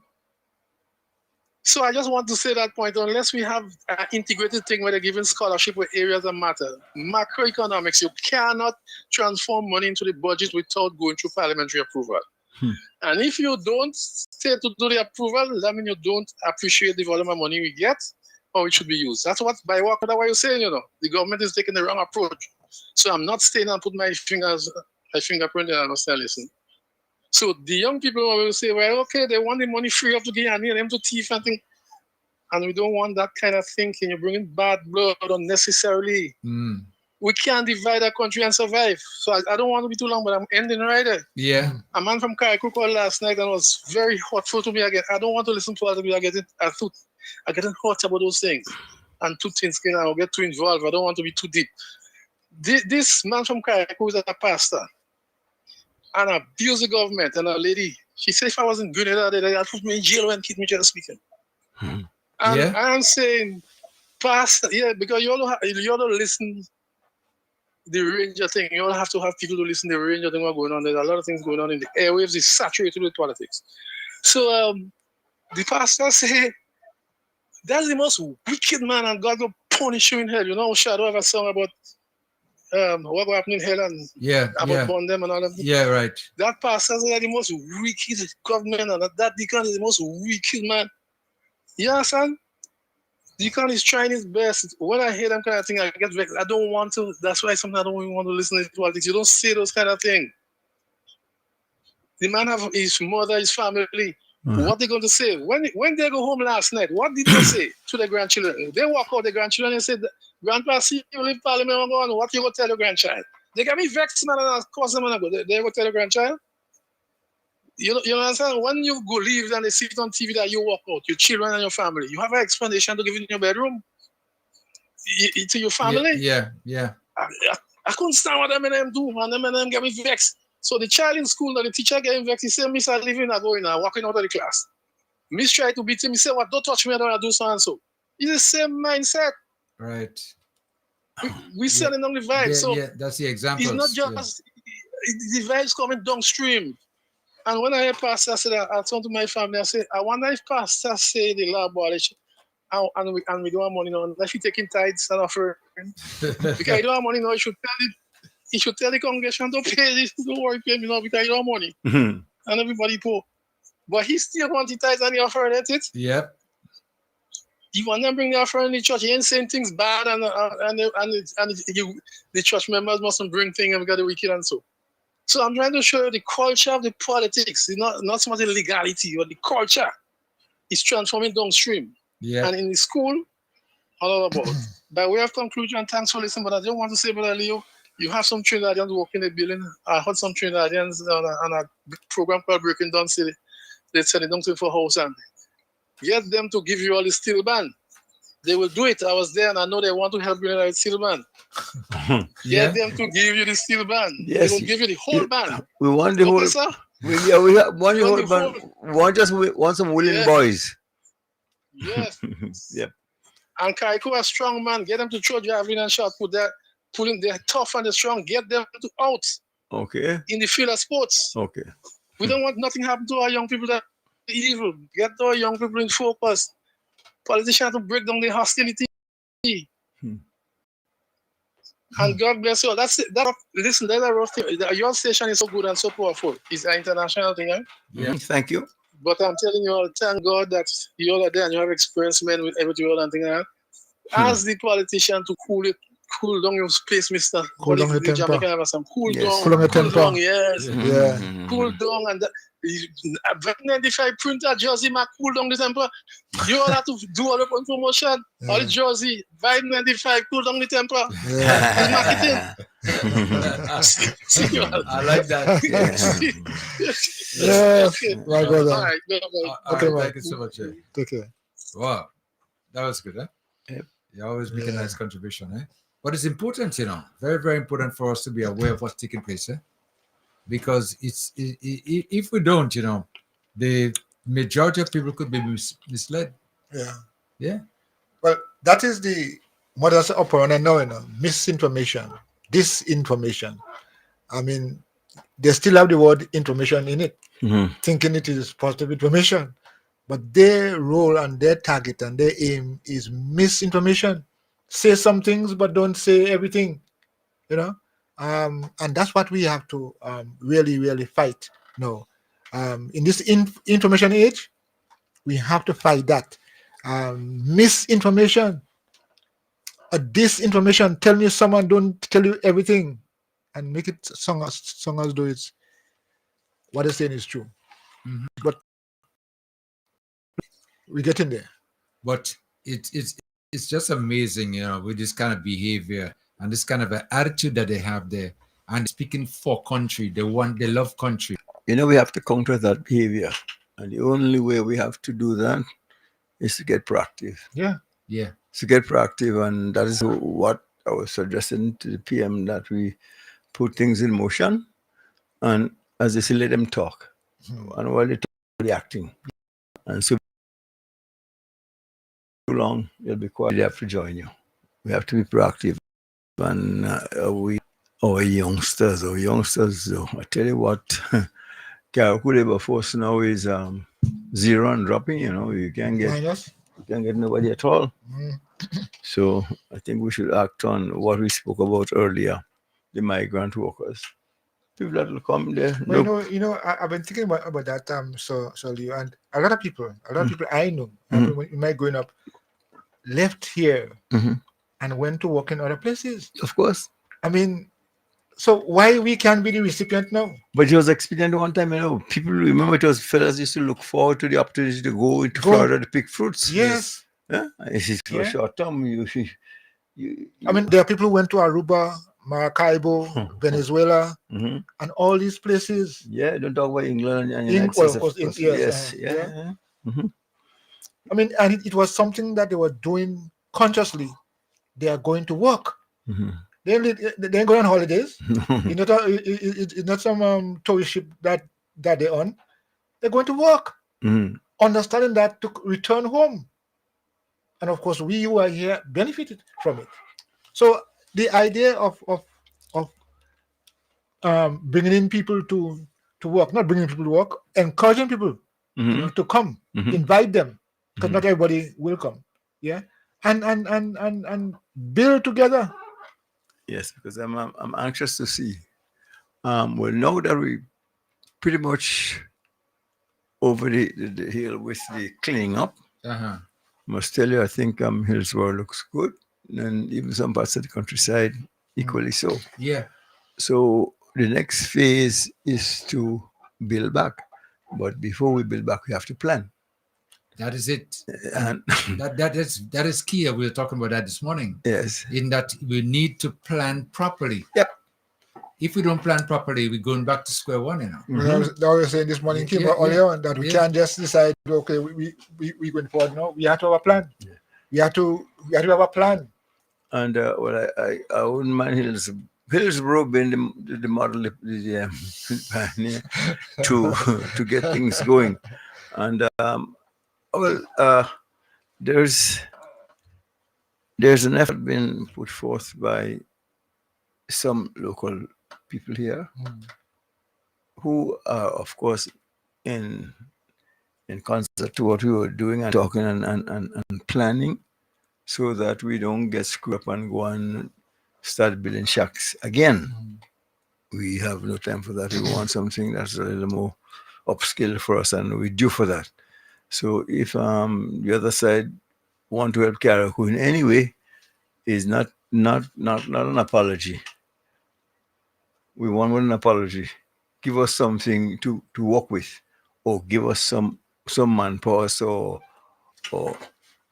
some energy to do what we should be doing to get things back normal. By the way, I have to remind you, Mr. Kim, that our good gentleman who made the offer with the plants. Yeah. I would like to let him know that I might be in Grenada Saturday morning. That might be. I'm going to be in Grenada Saturday morning. Right. And if at all, I could meet with him for a short while and try to make some arrangements for getting the plants to Karaku. Well, speaking about plants, I've been taking orders on plants. Well, wow. I have some orders. Yes, and we want to keep it going. We want to lose the whatever little rain we're getting now. Yeah, because it's true we were getting water in the system. We might as well get in the plants. Yeah. But people are showing interest. Yeah, but that was definitely. And they come to me and say, just in case people who listening know, may not be aware of what plants we're talking about. Coconut. Coconut plants. Yes, and these are resilient plants. Yeah, but since we're not too hot on those some fruit trees, and we lost whatever little we had in burial. So not just coconut. We could do them some other things we could plant. Mangoes, for example, we shot on that on some citrus. That will be a help for us. So, as the gentleman did who made the offer for us to pick up with coconut, once we do that, we open to any other offers to come in our way. We'll be thankful for it. Definitely. People are if you check the live, the comments on the live, people are saying, putting requests. What somebody say, I want to Mr. Leo. Okay. So I'm just saying, people are chiming in. And, well, like I told you, I have a list. You put my name down. So I have a list of names there. That whenever we do get the plants that was offered to us, then we'll be able to call them and let them pick it up. I'd like. Yes. Before I leave, please give the gentleman's number again. I'll call him tonight. We have to do that here. Let me remind our listeners again, 403-0101, 403-0101 if you want to call and make a contribution. And our other number is 458-1914. 458-1914. You can call any one of the numbers and we'll be very happy to put you on. There's a new senator in town. Yeah. I saw a young lady from St. Patrick's. St. Patrick's, yeah. St. Patrick's West. West, okay. Seville Francis, I think is her name. Yes, that's the name I heard. Well, that was expected. Because, we know since after Lacret was relieved of his... What about him? Well, I heard a little rumor, and I don't believe it until I really have to understand that he was being tutored by Diablo to run in the town of St. George or something of the nature. Town of St. George? Yes. So to Pablo then? To Pablo. Pablo is as far as Diablo is concerned, Diablo could be another NDC again. No. In the context of he'd like to deep inside NDC and bring on people. Let me say something. Let me say this. If that is so, no, that is, yeah. I put my hand up. I don't believe it anyway. But just making conversation on it though. Based on the idea of getting a committee to select who will be the representative or who's going to represent, who's going to lead the party, right? Makes me think that there could be some truth to it, because if you're going to, according to the qualifications, I believe they would plan to wipe out Pedro. That's a lot of secret. So if Pedro is wiped out of it, then that means now that you're going to have a constituency now that needs a candidate. Yes, I'm saying. Right? And if you need a candidate, then it's open. And we don't know for sure the relationship between Lacret or what transpired, with them. So in other words, like, when I heard that, I start thinking, I say, boy, sometimes you might hear a rumor and maybe there could be some truth or something in the making or whatever. But right now I don't believe. I did hear a similar rumor, but I think it's the challenge, is going to go to the Northeast, not St. George's. And in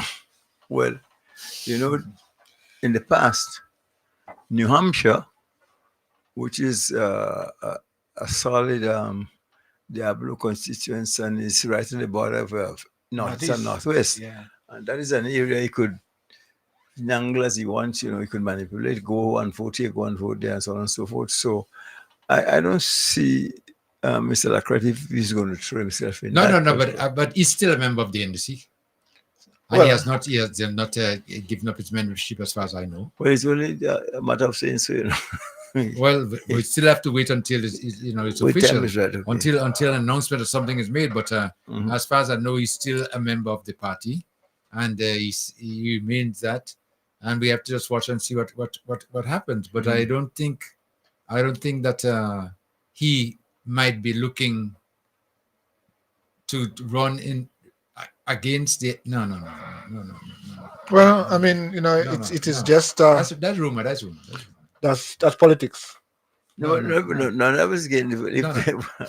Well, I don't know if he's going to be contesting this in Georgia. I know it's going to be 3 candidates because no Pedro ain't giving up. So there might be an independent. But it may not, as Kim is saying and suggesting that these are things that people talk about, but it may not necessarily materialize or even have base in truth. Just people might want to just create a scenario. But yeah, it's now talking about, as we are not talking there, let me just make the observation that the current holder for the past 40 years, Northwest, I mean, that can continue forever. You could be in his 90s. No, I'm just saying that can continue until forever. Until death. That's part. That's not a marriage, you know. Well, sometimes it's not a marriage, you know. You might think so. So I know it's only until death. So Leo, didn't you say that too? Until death. No, we ain't going nowhere. Yeah, but these people are tied together, and not only in marriage, you know, we're good friends for life. Okay. I mean, it doesn't necessarily have to be marriage. I'm a good friend. When I die, we're no longer friends. But as far as the average is concerned, the party is mine until I die. Till that does apply in that situation to, you know, as far as the NNP is concerned. Right. That is why he's reluctant to give it to Pedro, especially when he wants to cite Pedro as undemocratic and what do we call them, communist and socialist and so on. Yeah. When we're ready to put our foolishness forth, and then, you know, so it make things good for us. But my guy is going to stain Pedro. I don't know what it is that Pedro did wrong to him, but he's going to use every muscle in his body to stifle Pedro. Well, it's taken place already, and it's been taking place, and I believe now and again that the idea of setting up this committee, as they claim, to sort of like, you know. Well, they always have a vetting committee. When all organizations has that. I mean, should have a vetting committee. How come we never had a vetting committee over the years? Recommendation for leadership. Who vetting in what regard? Huh? In what regard? Well, recommendations are made. No. It's not vetting. You know, it's a qualifying. You know. Well, it's kind of a little difference, you know. It's not find out who you are and what you are about and so on, see if you qualify to. But it's because of who the committee think is eligible. I don't think that the criteria they're using is what should be used. Well, the criteria I believe they're using is to take out Pedro. That's it. So if we eliminate him, in other words, now it wouldn't be him. Yes, it would be him doing it. Right. Yeah. The committee.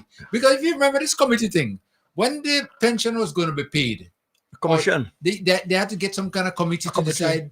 No, it was a commission to decide. Yes, right. After the court. You're right, yes. After the court decided that the pension should be paid, the other was talking about it was from a commission to find out if paying the pension will leave the country in a state of no return. No return, but it's find a good financial standing.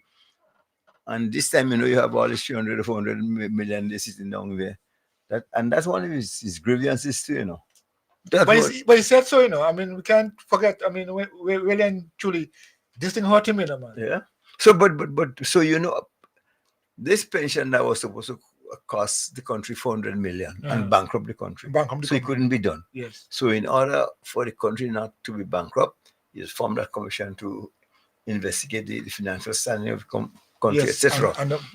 And whereas you were talking about 400 million, we came in and we did for 75 million, all told, and still a little bit in the kitty. Yes. So this fellow doesn't. Actually, it has really, really, really gotten into him because, you know. Yes, in other words, in this instance, he fried his own grease. You realize that he was frying his own grease. Yes, that money is that he accumulated there for us and leave it. It was a nice showing for us. he had the money, but he doesn't have the will to do what was supposed to be done. But you know, I think more as evidence over the years, Mm-hmm. he uses monies as a bargaining chip. So he wants the money there. So when push come to shove, as we would say, boy, I can use it Mhm. to get my way Mhm. because money for him is, is a bargaining chip. You know, Somebody, please educate me. You know the MPs, members of parliament on the opposition side. What was the salary prior to our current prime minister giving them a little more money and giving them something substantial, so at least they won't be on this what you call this vegan was it I think 12 1200. they were getting 1200. Yeah. And our good prime minister said that's disrespectful. Let's see or make things better. You don't have to be on the governing side to be a member of parliament. As a member of parliament, this is to what talk about getting $1,200, well, that was the money. So let's do There something. was oh, listen here. We'll come again. I mean, that deserves a laugh. Because how you could $1,200 member of parliament, yeah, and they didn't have much time with that now because they had 3 50 But by the way, is that I wonder if that was in conformity with the minimum wage. 12. No, yeah, that no, that is below So, minimum wage. so yeah, see, so I think when our prime minister suggests that something was a little better than what they're getting should be given to them. That's one of the things that the good Delma Thomas and my boy fell apart for, I must make a living, have constituencies to take care of. And how you could tell me not to take the money? I'm not you. You're a multimillionaire 5 times over. Yeah. And that is not even counting what the Polish fella just give them. Yeah, okay. So, but they were making 1,200. They were getting 1,200. Yeah. Now they are getting, I think it's 5,000. How much? 5,000 each member of parliament as a parliamentarian. Right. Yes, that's the and on top of that, they get another 10,000 to do constituency the work in the allowance, constituency, yes, which they were not getting before under Diablo. So it was just a $1,200. So it didn't make sense. And senators now are getting what, 3,005 or something of the nature. But you see, yeah, I think it's 3.5 or 3.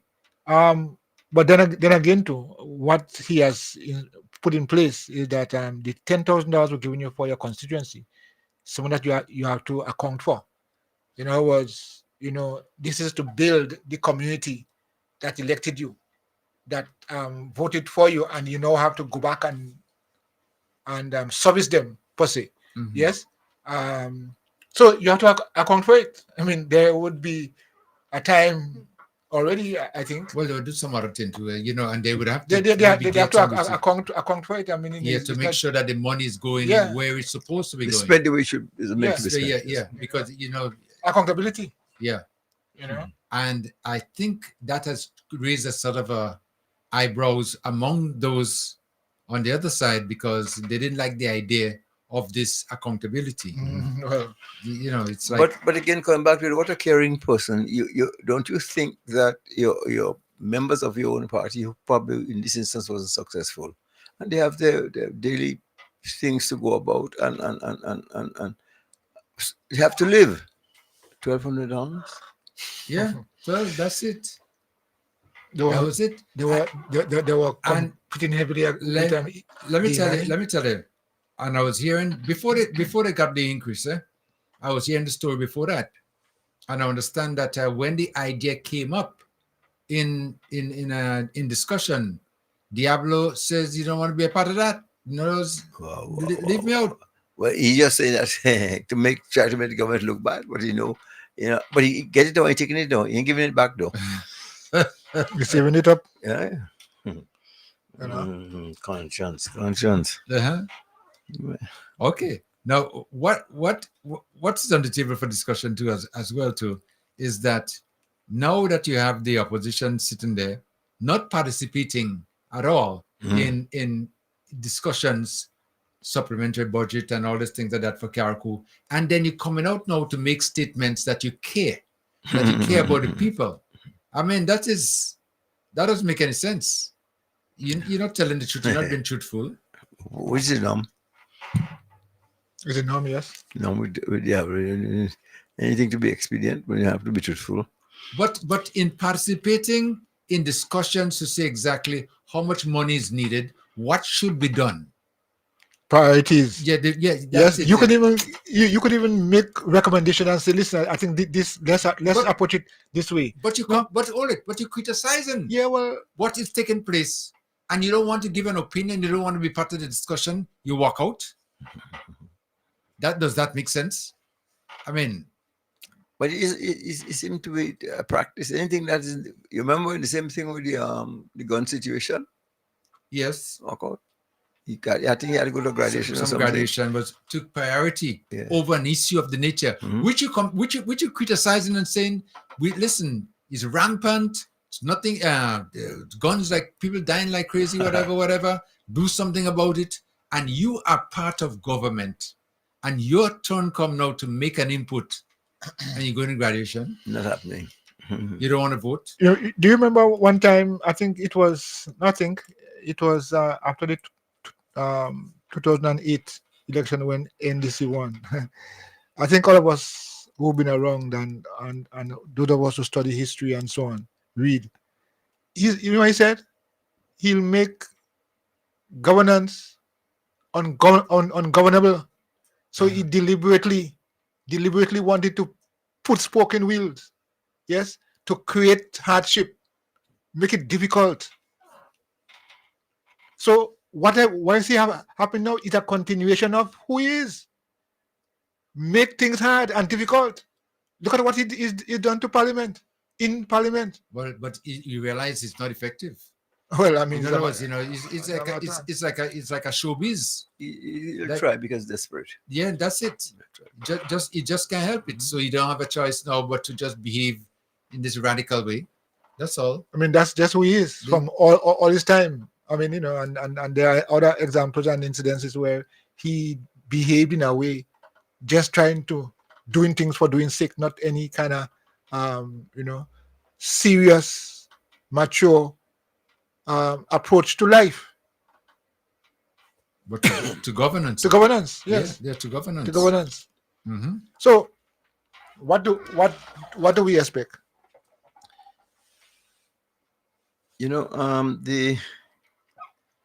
I understand that there may be some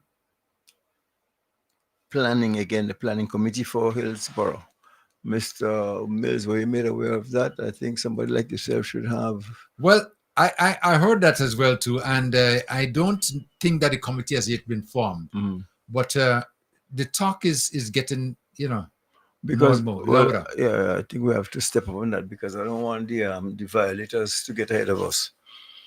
Well, speaking about violators, I've been speaking to quite a number of violators, and based on what I'm hearing is that they are willing to be part of whatever take place. In other words, especially that area, Solio, where you are, and you one of those. Should I call you violators? One of those violators. Yes. Okay, but I understand that from speaking to some of them, if the government decides, to take over the property and erect some buildings, whatever, they are all in favor of that to a certain extent because it's going to cost them very little, except maybe paying a rent or maybe paying a rent to own or whatever the decision might be at the end of the day. But I believe they're open to suggestions and open to, whatever way it's going to participate. But something has to be done. There's no if about it. Yeah, because, you just can't I don't know that we need a boost in the business, especially in that area. And I think there's so many other things that we think about doing. And one in mind is that you could visit Carriacou and live in Carriacou and you want something as a souvenir. Souvenir shop. We don't have that. Again, that's one of the things I think, sometimes when you see you're going to do something of the nature, you might tell people what the options are. Yeah.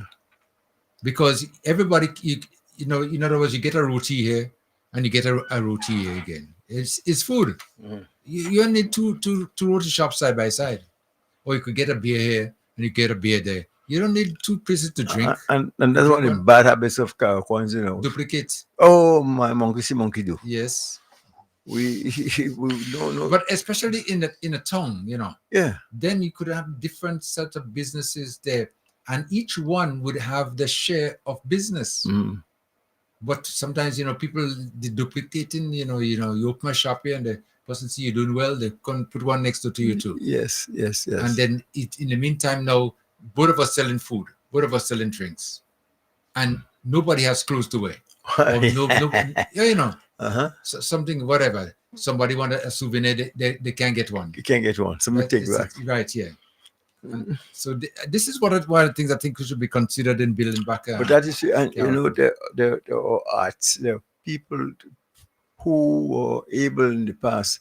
There's something called is a phone we call lash. Mm-hmm. We used to make some beautiful baskets and thing out of those stuff back in I'm telling you, Hillsborough Government we School. used to scrape lash like crazy. Yes. And dry it. You'd have to dry it after, and then you start to weave it. Yes. And you're making all types of different things again. And I wanted those trees still around, boy. They used to be so plenty because we used to go cut them and scrape and scrape and scrape and scrape. And after you get all this lash, this clean and white. And then sometimes you could even make things and dye them. Yeah. Dye them in different colors, baskets or whatever. Mm-hmm. I remember one time somebody used the lash and they did braids in the hair with it, Yes. So, and why, those things, those little things are not being taught in school nowadays. I don't know if probably, I don't know, but there seems to be an absence of people being taught who able to go to the aircraft. Crafts. Yes. With their And hands. that is fastly going away. Of course, because we don't have the outlet. I mean, because if you have the outlet and the incentive, say you would create things. This administration is now talking about the creative industries. Yeah. So these things definitely are needed, and we need to revive and revitalize those activities. But this is something. But this is something that this past administration has neglected over the years, and it has just basically died out. But no plans, no programs. That's it. Because let me draw an example. I could tell you this because I speak to her on a regular basis. Ms. DeRoche, right in here. She made several attempts to see if she could assist young people develop a skill that she's good at once they were interested. And each and every time she was basically turned down. And she never got the opportunity to make that contribution that she wanted to do. Listen, free of cost, no cost to government, just, assist and make it possible. I tell you, they should make it mandatory that you make a crochet purse for your telephone. If you want to own a phone. Oh, yes, I have to make a crochet purse. Yes. You're a little girl, so you have to do something. And if you want to be stylish, learn to sew your clothes for Christ's sake. Yes. Yeah? Because the first one. Yes. Yeah. So, and all these arts and craft and this thing like that were taught in schools. We had a chance to develop a skill. Mr. Look at him and go, God, guys. Well, he's up there, but he's still very alert. And I stopped by and he showed me some model boats. Yeah. Oh God, what about a little model drum that'll suggest the big drum? Yeah. We and speaking about that and souvenir again. Yeah. If we have something of that in the town of Hillsborough in particular, yeah, that would be a big plus for the business. Of course, sector and now you're talking tourism. Precisely. Yeah. And so now you're talking. There's a gentleman out of St. Martin, Carrico. So when I asked him, I said, "This is my passion, and we have to do something about the sport and the design of the port." Of course, this guy's Carrico, and that's what he's involved with in the Virgin Islands, and he's willing to help. If you know how it aches me to see Hillsborough literally abandoned, whereas you could have such a beautiful port. I must tell you, Kim, that some of the visitors who are here to assist, and there's one guy who's from Dominica, and every time I see him, he's shaking his head in disbelief. He cannot believe what a beautiful island Carrico is. Yeah. I mean, what he said, this is his idea of paradise, and we seem to just take things for granted and not doing anything. Want to make it a trash heap? Yeah, but put youngsters sit down, don't do anything, we're going to help you. And so, when we can't get nobody else to the bush, everybody want to leave and go to the mainland. I wonder what our population is now since Beryl, because I know we had some exodus. I don't know if any people are returning.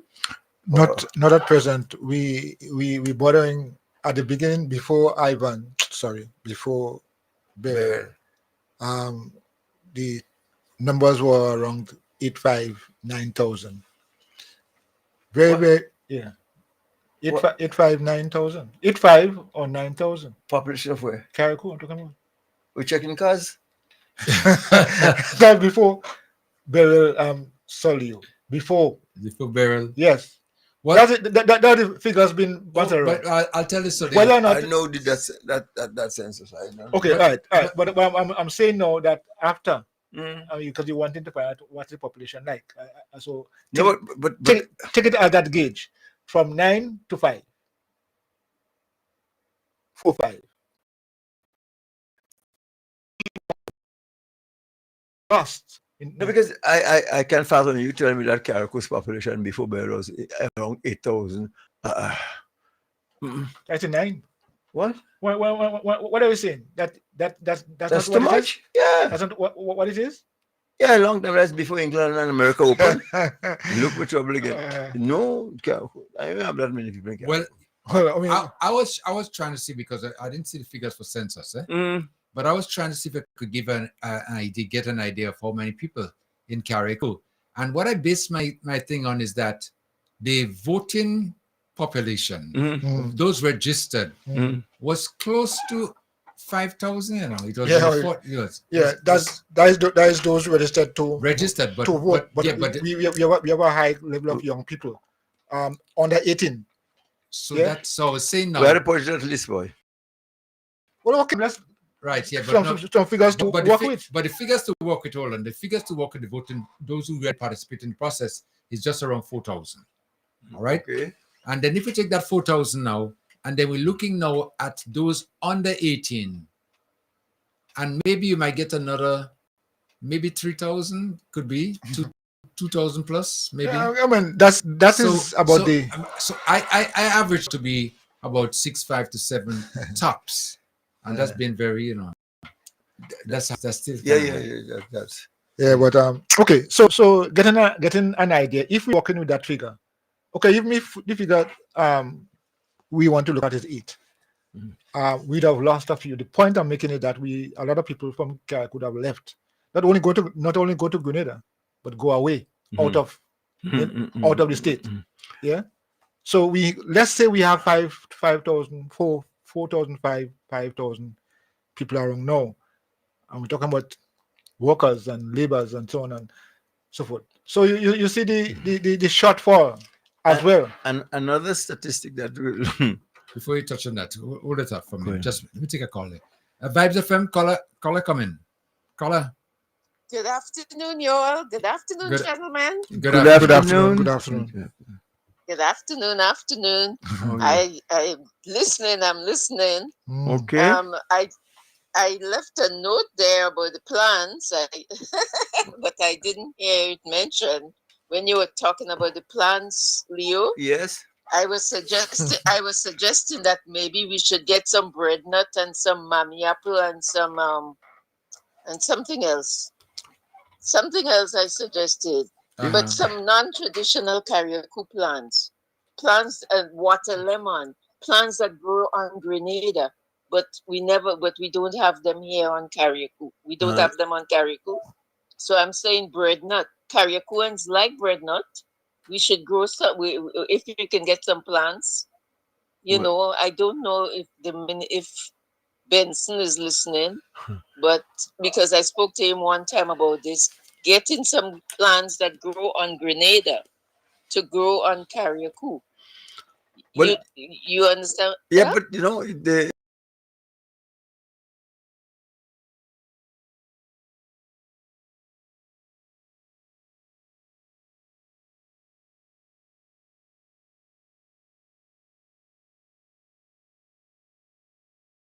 sorry.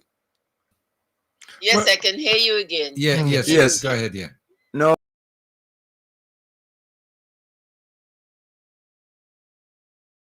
Bread nuts, the same bread nuts you're talking about planting here in Carriacou. I don't know what Yes. What does it take to grow bread nut? We growing breadfruit, so we could grow bread nut. It's the same thing. Cousins. But we just don't have plants here. Okay. Glad to know. Because and mammy apple. Mammy apple. Mammy apple. Well, I grew up. We don't have that here. Color. What I say? Color. I know. I grew up knowing mammy apple. I mean, I know mammy apple tree. Right. That was close to the house, and I mean, we always used to like to go and pick it. So I know it can grow here. And what happened? Well, I just said like everything else. No, but I think there are a few trees here. Well, then. Well, okay, but I mean, in the areas where like just not too many, but there's quite a number. Mammy apple, man. What? Yeah. So we need to increase. Then we need to increase to step up on the numbers. And there's something called water lemon. I don't know if you all know that. It looks very much like a actually it's a cross between the passion fruit. It's like a passion fruit. A passion fruit is water lemon cross with something else, with guava or something. Yeah. But that's the hybrid. But there's water lemon. Yeah. You know. Well, we have. I think all these things that grow on Grenada, we should have them at least try them on Carriacou. Well, I know watermelon would survive here because I know there's a couple of trees here, but we need to expand on that. Not just one or two trees. Yes, we need to expand a lot. A lot. Yeah, I would like to see the Ministry of Agriculture get busy now and start planting and growing everything that grows on Grenada and more. Yes. Yeah. I have another suggestion though, and another point I wish to make. Now that that we have to build back better, I realize that all of a sudden we experienced it after Hurricane Ivan, in that there is a sudden rise in contractors, like overnight contractors, and it seemed to be happening on Carriacou too, based on my understanding. But I want to make a suggestion. I want to suggest that maybe the planning department, who developing the Build Back Better and all the new ways of constructing the roofs and building back, I want to suggest that planning holds like a workshop, maybe a 2-day workshop for contractors. And once that is finished, they should certify them and provide the population with a list of certified contractors.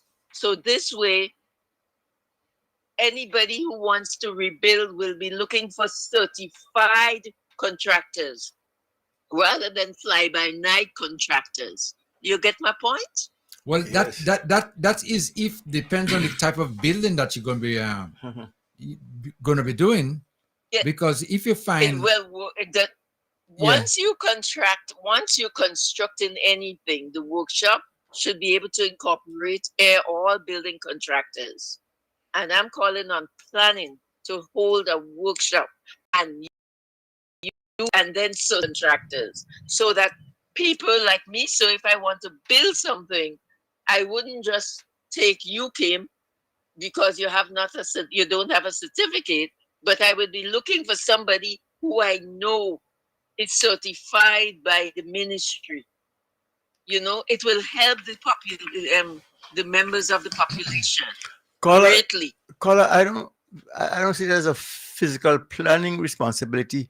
I think in our education department, we need a vocational school or a trade school where we can go on and at least create some carpenters, some plumbers, some electricians, and all those good things. So, and when the Need to be guys, certified. yes, of Whoever course, you get, however it's done, they should be certified yeah, so that the people will not get taken for a ride. yeah, Like somebody like me, I want some work done. I'll take the first person that come only to Well, find out that they say they're contractors, but what they used to do before, they used to be helpers with on job sites. But all of a sudden they become contractors. yes, So to protect the people, you get my point? yeah. But and that is so. Need some sort of certification. And that is so very true, and that is not new to Carol. Remember, we had some always called Janet Carpenters, most famous of which used to be Bango George. the bridge man. Yeah? Well, Yeah. Yeah. well, the thing is that we had the same in Grenada for Ivan. It's the Yeah. same thing. Yes. And I wouldn't like to see this repeated again. It's happening on karaoke I tell you, Beryl. no. As desperate as people are now, that there's going to be a resurgence of what we call, Storm Carpenters or Janet Carpenters, if you will. Barry Carpenters. Right. In So, this instance, it could so be Barry the Carpenters. authority, Right? so the authorities need to stop that, to prevent that. They need to come up with some sort of certification. So if I show up at your door and I'm not certified, you'll move on to somebody else But who is certified. it's going to be difficult to stop now, because, you're talking about certifying somebody who ain't know nothing now. You have to send them to school. In the meantime, rain falling on No, people I have waiting. not said no. We have good contractors and stuff. But what I'm saying, they need to put them through maybe a workshop, maybe a 2-day workshop or something like that. They need to put them through something to explain to them. You have to remember, the new building codes came out after Ivan.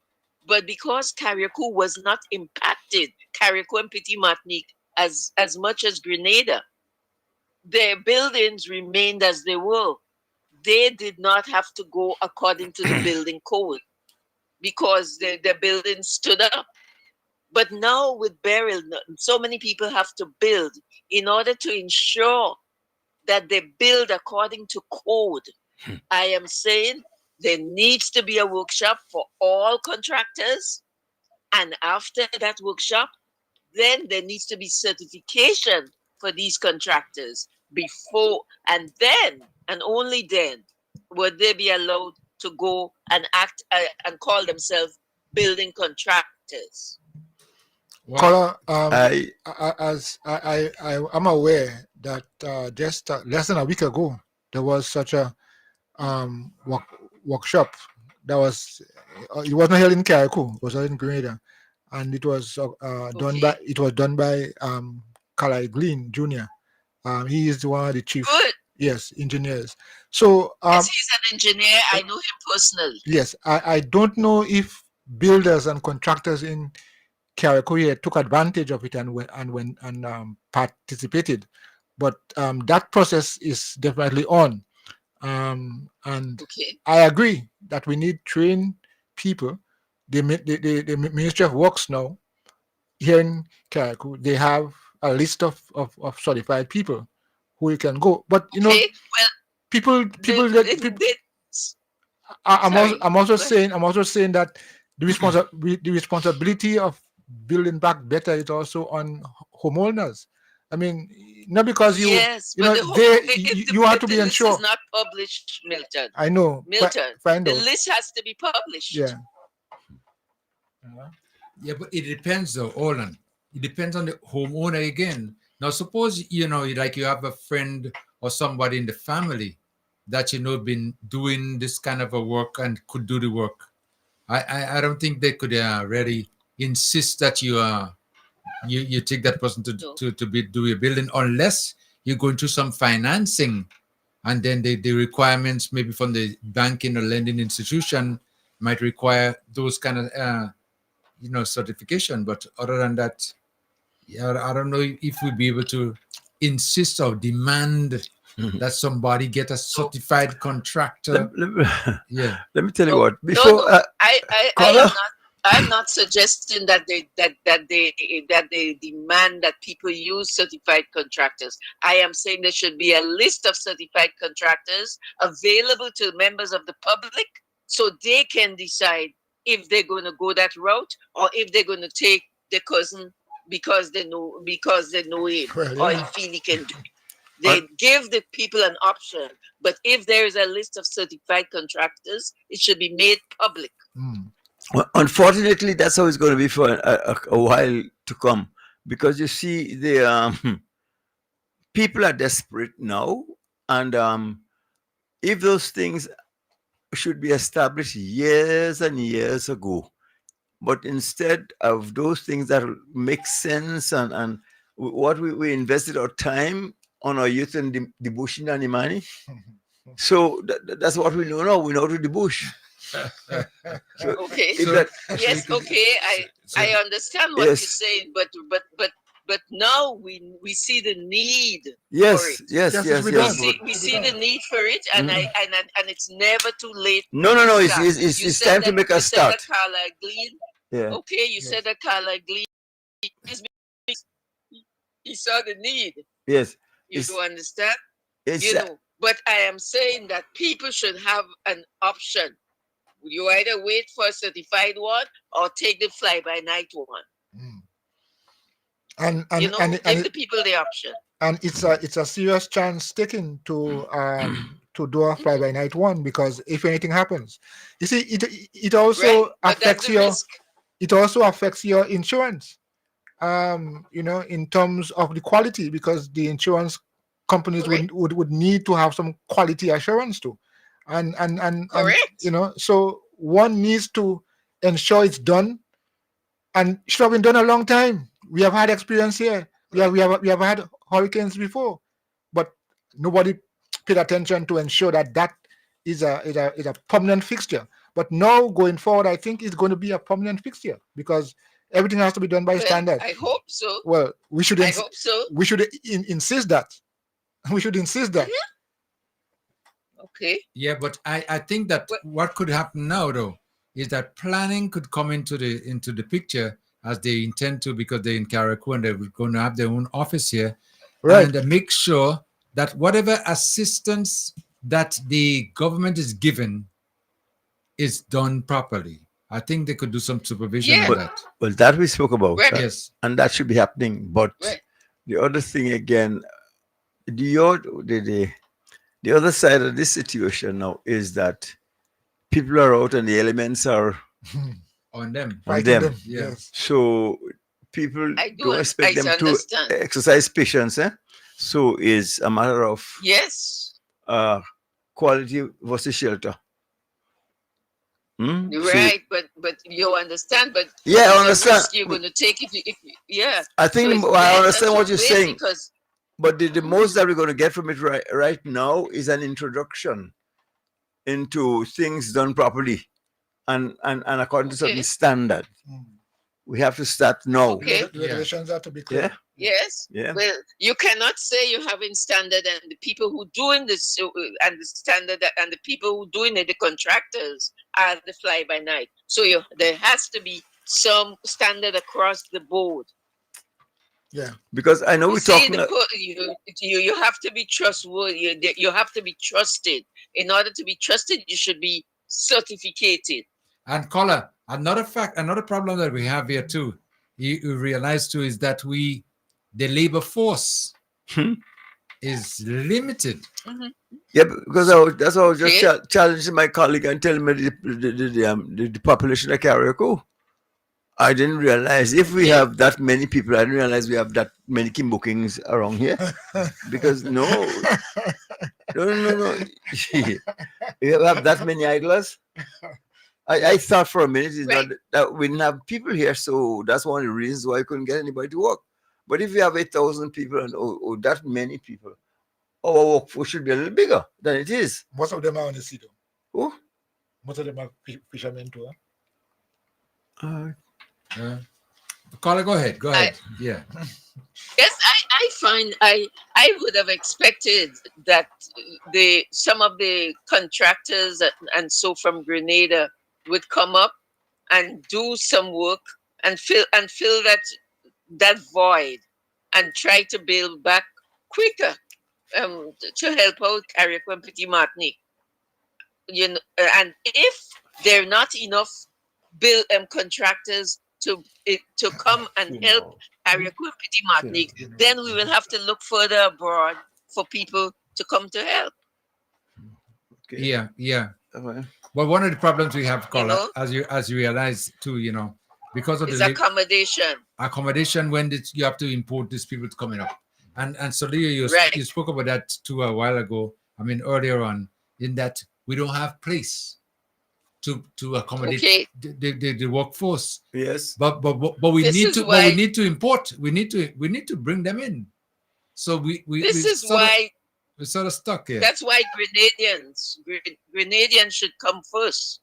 And that will, and because they can't say they're not getting work, they can come up and they can, even if they have to come up in the morning and go down in the night, or spend 2 days, or come up, spend 2 days, and then they can camp for one night. We have tents now. Yeah, we have tents now. Make adjustment. They can make adjustments. Well, you see, what I do know is that speaking to some of the people from Grenada who are willing to come to Carriacou to work for you, and the first thing they're asking and requesting is some accommodation. Where to stay? So. Oh gosh, well, they ain't ready yet. But let's get some. Let's get some people from Mexico or somewhere. Yeah, before you go a little further, so Leo, I know you have to move now. Okay? Yes. Yes. Okay. My good friend, I just. It's been 1 o'clock today. 1 o'clock. Yeah, I know that. Yes, good funeral. Okay. All right. So Leo, it's always a pleasure. Okay, then let me get off. Let me get off so that so Leo could say his goodbyes to his listeners. Okay. So thanks a lot for giving me the opportunity. Okay. Bye No bye. problem. Okay. Bye. Yeah. Yes. Yeah. So Leo, yeah. So your final words, yeah, because I know you have to go.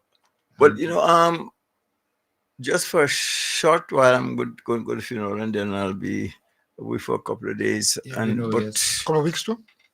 Couple. No. Not just physically. Just physically, but spiritually, I'll be here, and because we've started the movement, and we can afford to have gone from that now. We have to do what we have to do. Yeah, well, as usual, we link up. Okay. We'll link up. Okay. Thank you. Take care, slowly. Okay. All right. All the best, man. Okay. All right. Let me remind our listeners again the telephone numbers to call: 403-0101, 403-0101, and 458-1914, 458-1914. Okay. Building. Right. And this is the problem that we have in Carriacou right now, in that the workforce is limited, and bringing in people to work, you need accommodation. So you basically, and I think I heard the Prime Minister speaking about that too, is that we basically at a point where what do we get first? What comes first? You need the people to do the work, right? But you also need people we need the places for them to stay. I think that was one of the issues. That's one of the issues, as far as I'm concerned. We should ensure. You see, as this morning we were talking about having having shelters. Yes. Yeah. Right. So I think that we need to first of all, along the way, identify places for accommodation. Do we have the stock to accommodate people? We don't have it at this time because, of course, all the physical houses and buildings are damaged. So what do you do? I think we could probably improvise with some tents, make some tents.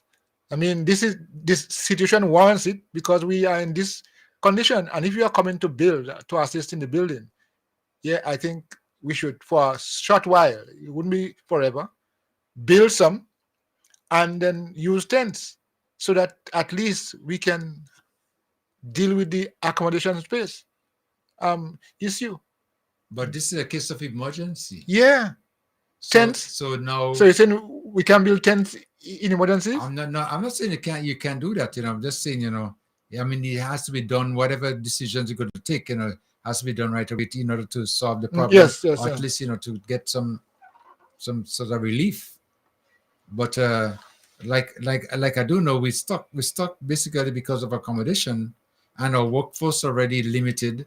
And then as the caller said before, when you're desperate, anything goes. Yeah, because you it's a case of emergency. You need shelter, Yeah. or you go for certification. Which comes first? Which comes first? Well, certification. The process for certification. Obviously, certification is a process. It wouldn't just happen right. So you begin the process of certification as well as you have. You have people donating spaces and so on. I mean, something has to happen. But as Solio mentioned earlier on, which that back in 1955 when we had a lot of Janet carpenters, I think we are they weren't certified. Yeah, but I believe we are about in a situation again where we might have a lot of burial contractors. Yes, contractors. Yes, people are, because you see, the thing about it is that there's nothing in place to certify a contractor here, as far as I know. I don't know if there's any exams or anything of the nature that is in place to see whether you are a contractor. You qualify. Or you qualify. You have to do some exam.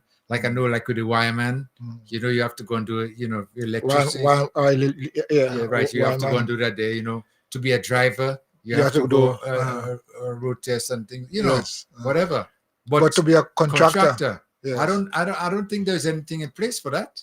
All I know a few contractors here in Carrick who did not have any kind of test or exam or such. They call themselves contractors. They got an opportunity.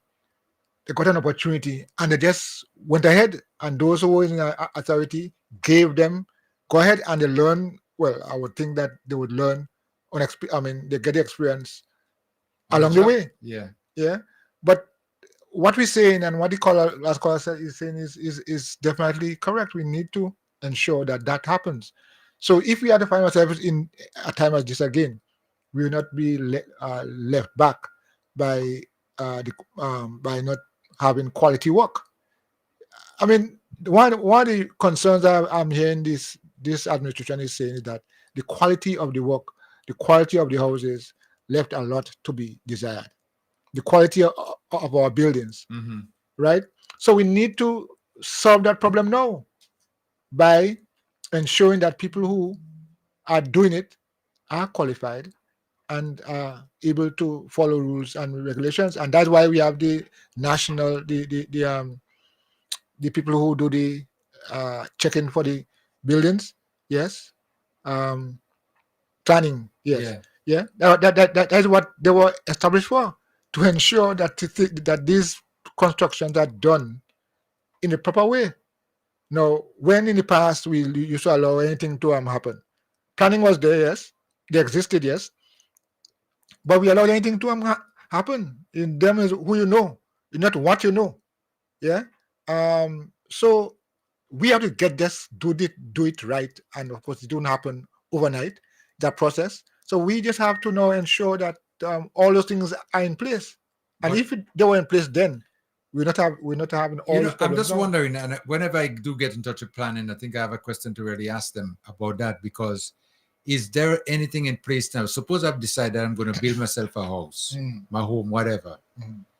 Right now, I guess they are supposed to supervise and make sure that what you have plans, everything is done properly.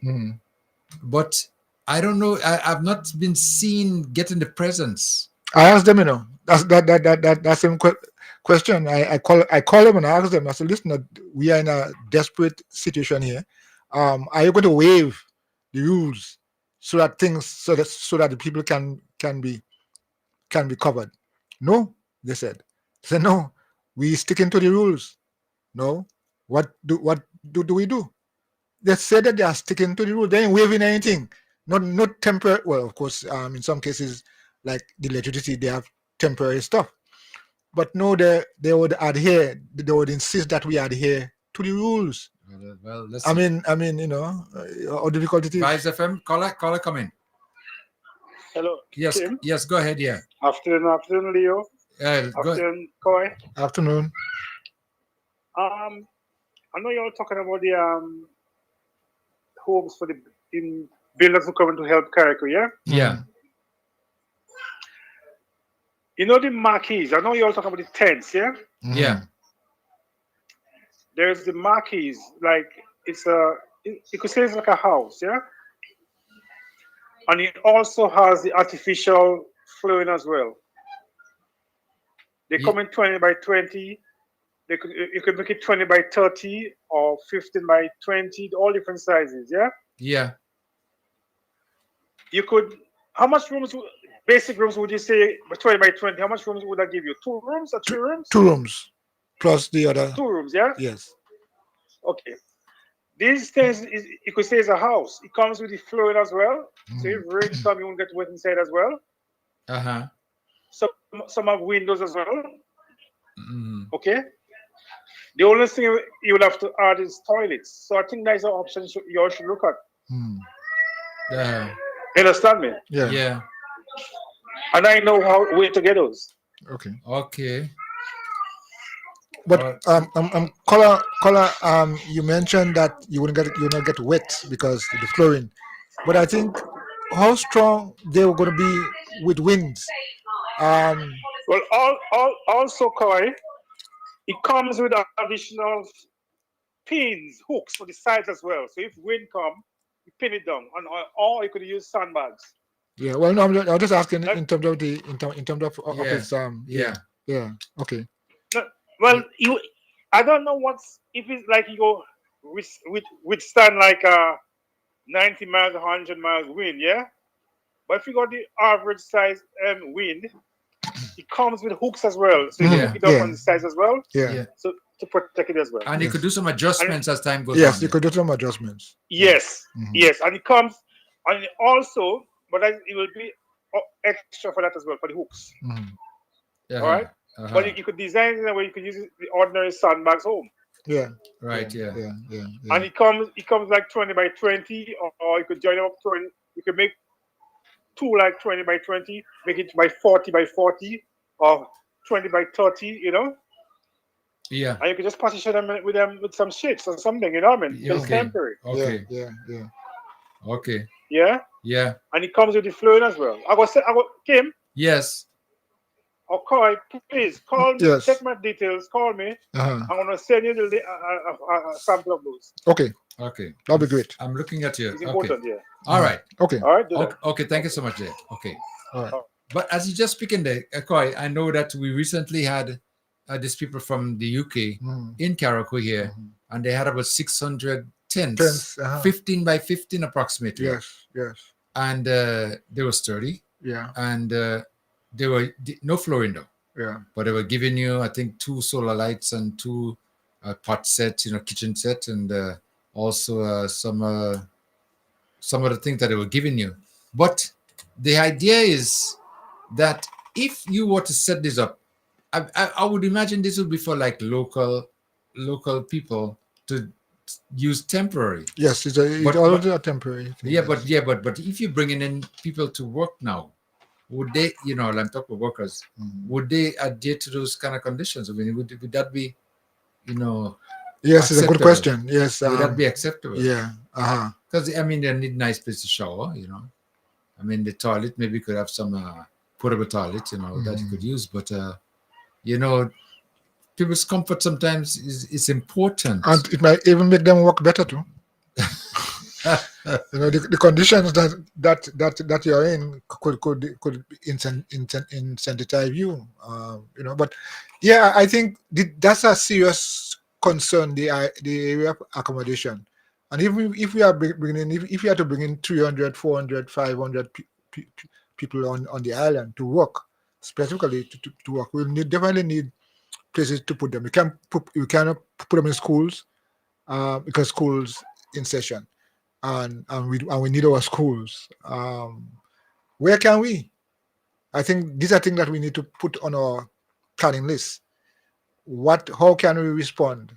Are we prepared to respond? But let me say this to you. Listen to this. I remember back in the days when people, looking for work and you can't get work, and then all of a sudden you hear St. Martin open, Totola open. This kind of talk. Yes. And which means now that we, the locals here, we're going to travel to those countries or islands, whatever, and start our own way of getting accommodation and finding some place to live, whatever, and working. And we know that we would be going into conditions that was not favorable to us. Yes, but we still, because of employment, you're willing to take that chance. So now, bearing that in mind, if we come in a situation we say, well, watch, Caracol and Petit Martinique open. Yeah. So if you want where would they come? Let it come. They come into work. So when they come now, they would negotiate, right? And that would not be the responsibility anymore of the person who is going to be employing them. It would be they traveling on their own at their own risk. Because we used to do that. Yeah. When you say going to Totola, you go there. When you go there now, you ask. You know what you're gonna make. You have your suit, you have a little suitcase, whatever, traveling document, and that's it. And there was not much restrictions, because people were welcome to the island because they were trying to build. So this is a situation now. Maybe things are a little bit different now, but maybe we could have something of the nature where somebody decide, listen, I'm going to look for work in Grenada, or I'm going to look for work in Caracol. And when I get there, I'll deal with it. So if they have to use a tent, temporary, they're going to use it.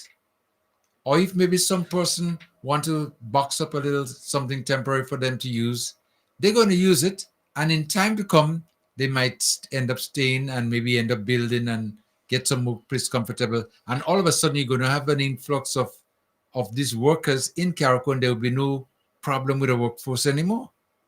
And it's going to provide, the economy is going to step up anyway, because these people have to eat. As you mentioned that, people go and work in other island and so on, but wouldn't we have the same problem of the certification of workers? If a whole set of workers decide to come, wouldn't we have the same challenge about the kind of work? Yes. That they're doing? Quality? Well, you see, in the case like that, Holland, you're not going to get somebody who come from say St. Vincent. I'm just using that as an example, and come and tell them he's a carpenter, and you're going to put everything in their hands.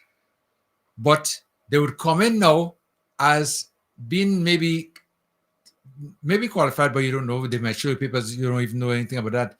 But they might come and work with a contractor by the name of John. Okay. So they're working with John. So now John now was having a problem in sourcing people to work for him. But he's a qualified contractor. Yeah. So now he'll be able to build up a workforce and supervise the skills and make sure that things are done in the right way. So they're not coming in as though the ones that they are the contractors. They are coming in to work, and they are assigned to a local contractor who is qualified and certified. You come in looking for work. Yes. Because just a few weeks ago, A gentleman came to me and said to me that he's a certified contractor, whatever, and he had all the documents and everything like that there Yes. to show me whatever. But hold on a minute, I didn't know him from Adam. I didn't know where he come from. Yes. One saw the papers. Yes, they could be legit or not. But you need to see they something that they have done in order for you to make a commitment, and that could be the issue. But if he came in and he says there's a contractor by the name of Harry that's working, and then he joined Harry and start working, then you start seeing what he's able to do, and then he might be able to establish himself as being one of those qualified people and able to get jobs on his own and develop his own workforce, which he's going to be looking for that too anyway. Yeah, but he's saying that so he has to ask someone look who the requisite and relevant qualifications. Right. Yeah. But it's something that we have to do. Building has to take place, and labor force is one of the challenges now. And the next problem that we have here in Carriacou is that now, because of the shortage of labor, the price that they're calling for labor now is ridiculous. Because all of a sudden that has to be regulated too, That has to be regulated too, like everything else. They have price control on those things. You can't come and say because of the condition you want $300 and $400 a day now. I mean, there ought to be some kind of regularization. But even though, hold on, Sky, listen to this, because you see, I see it happening every day, and people speak to me. Even though there's regularization and say, okay, a carpenter is supposed to work for $200 a day, and this gentleman comes to you and say, listen, I'm not working for $200 a day. That's not enough. I want $300. Right? Now, take it or leave it. Are you that bad in need of his help or of his services that you have to take it, or you let him go and stay without? You see, when the demand is high, or the labor force is low, the demand price goes up. Yes. But if you can find somebody say, I'll do it for you for $150, and everybody come and say, I'll do it for you for $150. Not do it for you. My charge is $150. Those who charging $400 and $500 a day, after a while, they will not be needed. Right. Because they will price themselves. They outprice themselves. Yes. But this is something that we have in Carriacou right now. In Pitimatnik too, it's the same thing, they're trying to build back. And then we have a problem with labor. And then, sometimes you find that the people who even come into work for you, sometimes they're doing you a favor, those like you're paying them, no? You're paying them, but they're doing you a favor. And you doing them a favor still? And they're doing you a favor still? Right, yeah. Well, I guess because you can do it for yourself. You can't do it for yourself, and there's a shortage. So in other words, they prioritize, and say, well, okay, well, you next, or maybe because me and you are good friend, so I'm going to do it, But, it's something that is really, really, really bad right now, and it needs to be looked into. And the whole thing is that the population of Carriacou and Pitimatnik, which is not enough. We have a lot of land that could be used up for more housing and build up a population, because I think we could easily, in my view, take another 10,000 people inside of Carriacou. Yeah, I mean, there are a lot of spaces. This might be the time for it. This might be the time. Mm-hmm. I always look at the whole, you would know the eastern side, Thibault area. The whole of Thibault going right up on top of the hill, new land. Yeah, it's all empty. I'm not saying empty. I mean, it's not occupied, and that could take a next one. Well, now if you go into another area, say in the same Grand Week and this, and all on that side, which is nice lands, and stuff like that. There's no houses, no people living around there. One house here, residential, no residential. Yes, more farmlands. People try to use that for. So this is a way again where you could build a village, and I talked about this earlier on in the program, whereby if there's 27 houses that are supposed to be coming in, and I think they're going to be retrofitted right through, complete. Make a village. Yeah, a village. A community. Yeah.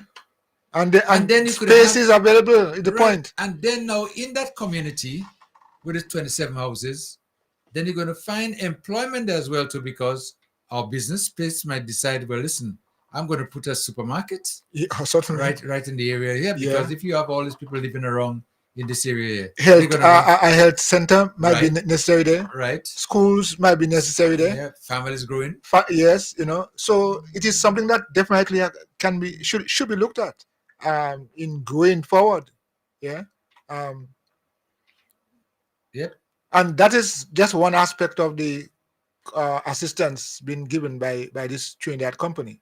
But as well as there is also there's also the opportunity for repairs and for houses that were damaged to be retrofitted and so on. So this wouldn't just happen just as that. We have to go through all those processes first before we can see something tangible and things happening here in our island. That is why I'm hearing government officials talking about this is a 2.5 year or 3 year project. I mean, this is just 2 months since we've been in it. No, looking at that at 2 years ahead of us. So we have to bring ourselves to that place where we understand it's not just a sprint, it's a marathon. And with that attitude in mind, we have to be able to work accordingly, as far as I'm concerned. Yeah, well, it's important, and I think we should take the opportunity at this time and open Caracol and Petit Matnik. Yes. It's going to be a good thing. No, really. Like I said, I remember those days, people just moving out, even sometimes, like say Trinidad. There's so Aruba. many. Aruba. Yes. When relatives, went to Aruba and then places like that, they just take a boat and go. That was it, And when they finish, and the thing about us is that when we go to an island and we bring in our cousin or our nieces, our nephews, so when the others coming in, we already the bigger ones who are already there would make provision for them. So when you live in and you go and work now in those islands, you already have a little start because somebody, elder relative from of yours, is there. Well, it's the same thing that is happening right now, And if you look at it in case, like we say, a lot of these Syrians, moving to different countries, islands, whatever the case might be, and all of a sudden you see everybody they start coming in more and more and more and more and more and more, and because they have already set a base for them, and then the workforce builds up, right then and then you even have skilled people coming in, so which means now that you have a bigger work people to choose from if you want to do something. So it's important, that we look at that, and hopefully we should be able to get some sort of a thing going forward to building back better. But the problem right now is more than one-fold, two-fold, maybe three-fold. Many-fold. And the third fold we have there, which has not been talked about yet, is the availability of materials. Not just accommodation. Not just accommodation. Yeah. Materials. Yeah. Because this building back Caracol Petit Matnik needs a lot of materials, and the Caracol can't handle it, and Grenada I can be able to handle it too. Yes, that's it. Because if you were to go to shop in Grenada now, and certain things that you're asking for, you can't find it. Nowhere, building materials. And we in Caracol in particular, we already had a problem with cement, shortage of cement and other stuff that we need, aggregates, and that is an issue. So now you have to create some sort of a avenue whereby you'll be able to get supplies in to be able to move forward. And whenever I hear this opposition and these people running them out about no and no and no and no, I wish they would come and apply that no with their mouths in Caracol and get people the shelters that they're speaking about. Because, they seem to have knowledge that it could happen overnight. And they don't see the problems. Because I remember the Prime Minister speaking about that, especially the labor force and materials and everything like that. And he spoke of that, accommodation and that in getting people there to to do it. So that is another issue. Let me see if I could take a call quickly. Hold on. Vibes FM, line 9 caller coming. I'm not line 9, but caller, you're on. Caller, hello. What's up, caller? What's Okay. up, caller? Good morning. All right, hey. Good afternoon. Good morning. Good afternoon. Good afternoon. Yeah, good afternoon. Sorry, good afternoon. Yeah, it's 1:27 here. Yeah. All right. I've been listening. Been listening all morning. But I just want to call this time and say to the young people in the government, don't be discouraged, don't be dismayed. The Lord call you young men because you're strong. So I'm saying to them, starting with Kevin, stay strong. Continue to do what you're doing because you've been, and the whole regime, the Prime Minister, everybody, all of the ministers, but especially the younger Ron Redhead and the younger guys. They are in government at this time for a reason. The Lord planned them and tell them they don't bother with whatever Grandpa say or whoever say what. Just be strong and continue the good work that they are doing. And let no, and I repeat, let no man despise their youth. No man at all. Yeah, despise their youth.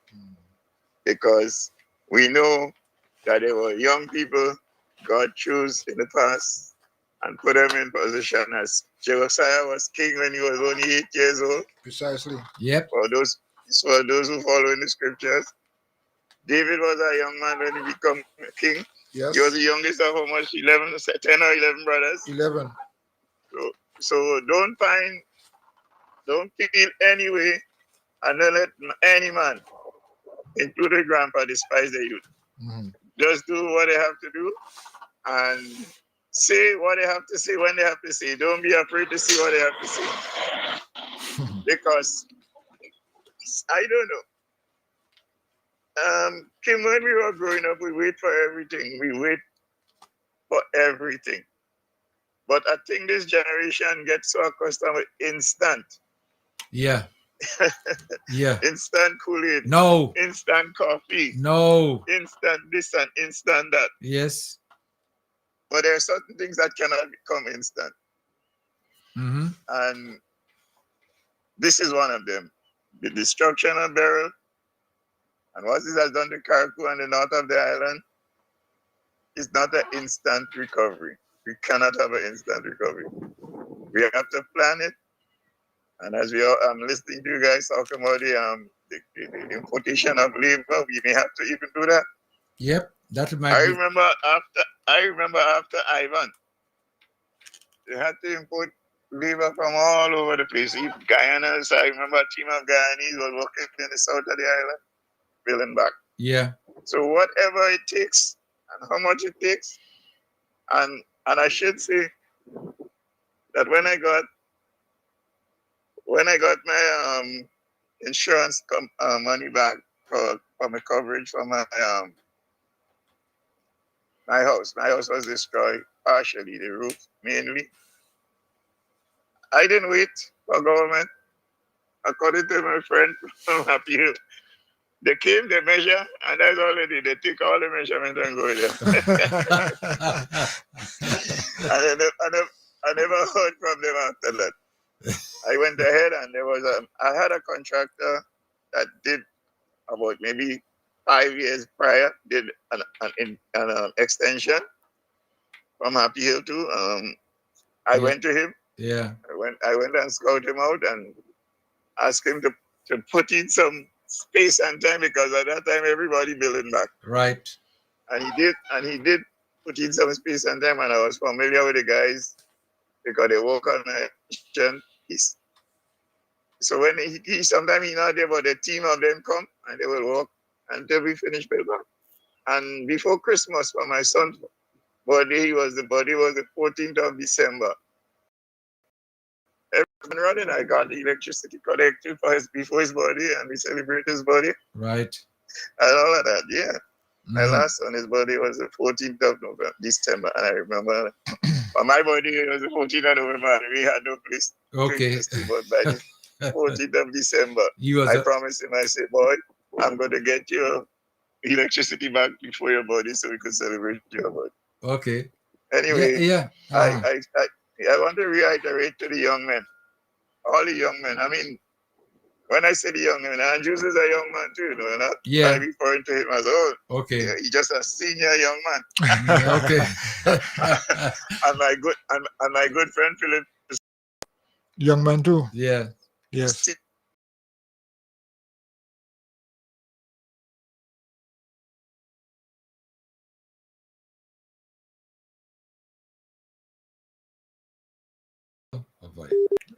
He hasn't, probably hasn't dropped continue yet. the good work. Yes, okay.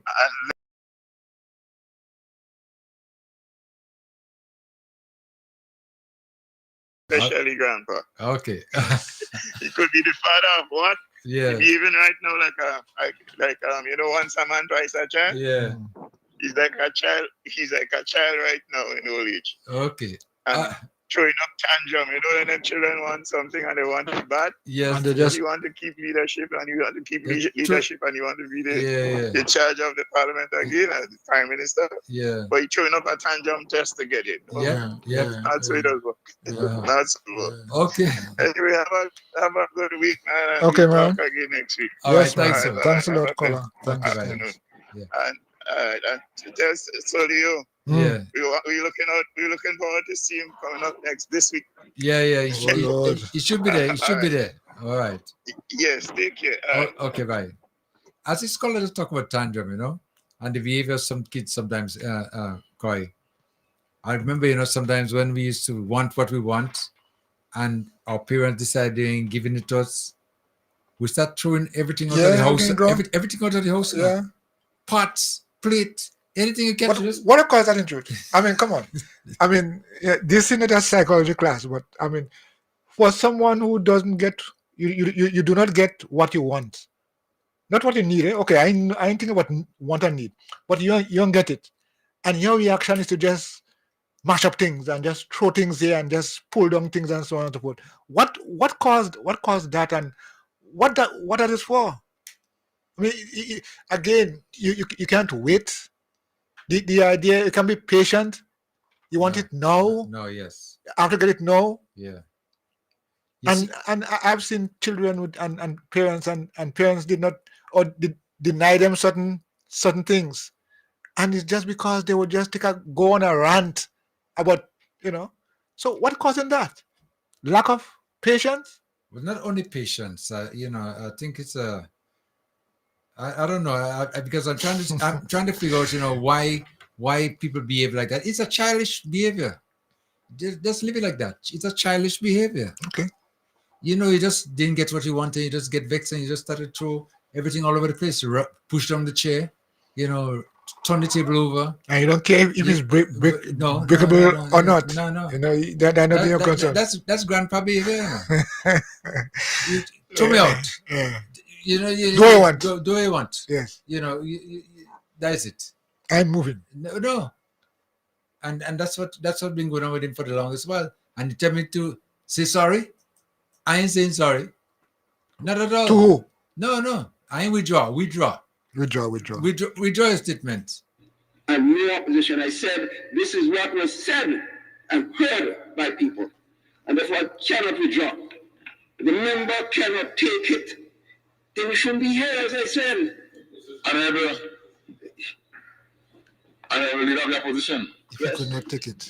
As part of the House, you must know you cannot come to the Parliament and say what was said, what you heard. Mr. Speaker, this was done, and the report can be provided. The member cannot come here and pretend that he didn't say so. All right, Honorable leader of the opposition, do you have the evidence that it was done? It can be provided, Mr. Speaker, but don't ask me to do that now. Okay, well, I cannot withdraw it, Mr. Speaker, and I will not withdraw it. Okay. Me? And that's childish behavior. That's childish behavior. That's the way, you know, when you grow up.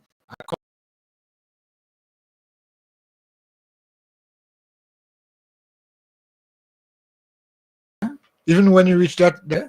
age, Yeah. Your thinking ability Yeah, no, everything is childish. Uh-huh. The You way get- you have to reason and You think you and get impatient. You yes, get yes. irritated easily. You get Everybody disturbing you. Yes. Every single Yep. body disturbing you. Yep. Yeah. Mhm. So that's, I mean, are we to look at in a probable way that is the state, or the head of the leader rather of the opposition? That's where he is at this time. I believe so. In my view, I think is there already, not heading there, I believe he's already there. And look out for more. Look out for more reactions, ridiculous reactions. And just a matter of time before whatever, the suspicions or whatever the case might be, it will come to light. Wait and see. Because the truth is, maturity would not allow you to behave in that way. No, maturity, and of course that's the opposite of childishness. Yes, in this context. So going through this phase now is a serious phase. we had to try and do a rescue plan for him. Yeah, it's a serious phase to be going to know. Yeah, okay.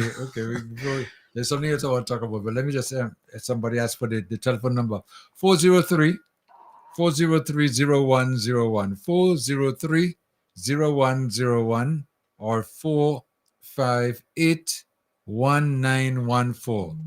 458-1914. Okay, now speaking about rebuilding, and this is something that's been spreading, and I last week we spoke about it a little bit, but even this week I had a couple more people asking, what should I do? I get the insurance money, but the opposition saying, wait, you think I should wait? You get the money to build your house, to repair it back. But because they know some assistance is coming from government, then, and the opposition saying, wait, don't build back yet, put the money in the bank. Continue to get wet. What do you do? That they asked me, one person in particular, Yeah. sincerely asked me, what do you think? Well- I said straight out, do you need a place? Do you need a comfortable place? Yes. You want to wait on government? You could be waiting. I said, listen, in 2004, the last administration there, people waiting 20 years and they still have tarpaulin in the house, And you heard another people Somebody else talking from wanted me time back. to time. So now, if you really, really want, and the purpose of your insurance was to make sure that if you get damages to your property, you'll be able to repair it with the assistance of the insurance. So why not? Why you want to go and put that in the bank now and wait? You straight up there and getting wet and complaining every day. Yeah. I said they Because ain't doing anything. They ain't because doing of the anything. narrative the opposition has been pushing out there. Wait, government go bill for you. Wait, they have money. Wait, they have this. Wait, they But have people that. have to learn to think for themselves, in critical times as these, when you are directly being affected by circumstances. You can go and wait on people to depend on people to give you advice. You the one who getting wet. As I say, what he's in the kitchen does feel the heat. Yeah, you the one that getting the wet, and you have the means, to end that suffering. Yeah. So you're wet because what? Because what? Put the money in the bank. Vibes FM, caller come in. For interest? Caller, come in. Good afternoon. Yeah, good afternoon, yes. Earlier on, I heard Miss you, Jolie said that you had to go to a funeral. Yeah. Which funeral that is? And where? That's in Bogles. Hello? Yeah. I'm not hearing you. It's in Bogles. That's in Bogles. The funeral's in Bogles, yeah. Oh, okay. Bye-bye. Yeah, okay. Thank Okay. you very much. No problem. Welcome. All right, yeah. Getting back to what I was saying there. So now people have getting the wrong advice, and they what to do. That advice is wrong, can never be right. But I'm just hoping that at some point in time they're going to realize that that whatever that the wrong advice, that advice they're getting is wrong, and they need to move on their own and do whatever they have to do. Because other than that, they're going to be waiting, as you've just mentioned, they're going to be waiting forever. Yeah, well, I mean, and that's not a nice thing. I'm telling you that it's not a nice thing to be getting to be getting wet. You know, To be sleeping in the night and the and, rain falling. yes, and you have to fight with get up and push the water aside and say, okay, you stay there, I'll stay here. You know, that kind of way. But yeah, it's boy, totally, it's an easy. It's not at all. Anyway, but that's what's taking place. Okay, now the second somebody just mentioned here, and let me see if I could just read it quickly. What I say in there is that okay, pertains to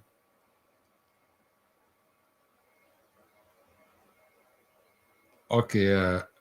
I have to now. Somebody requesting to play a clip. Another clip again. Yeah. Okay. So I have to look for it. I have to look. The incident that took place in Parliament is what they're referring to. Yes. Okay. But that even while you try to sort that part out, but I really would have liked us to. But I guess we can probably do it going forward. Really go through the incentives that we get here in Carriacou. What do we have access to in these circumstances? A lot of people, yes, we might be saying it, but a lot of people don't understand the depth of it. Like, how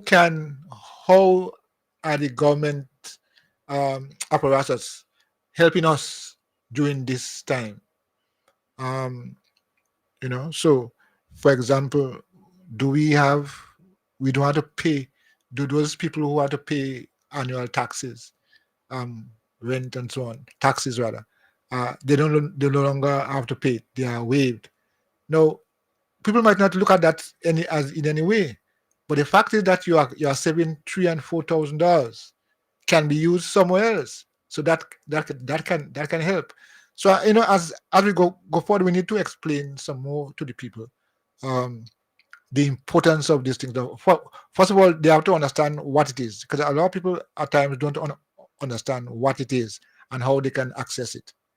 So I also understand during the even the parliament sitting yesterday, it was mentioned that seed program beneficiaries will get an increase. Yeah, you understand? Understanding the times in which we live. So people need to understand all these things. Because you are a seed beneficiary, there will be an increase going forward. Of course, we're not saying that we're glad that you are that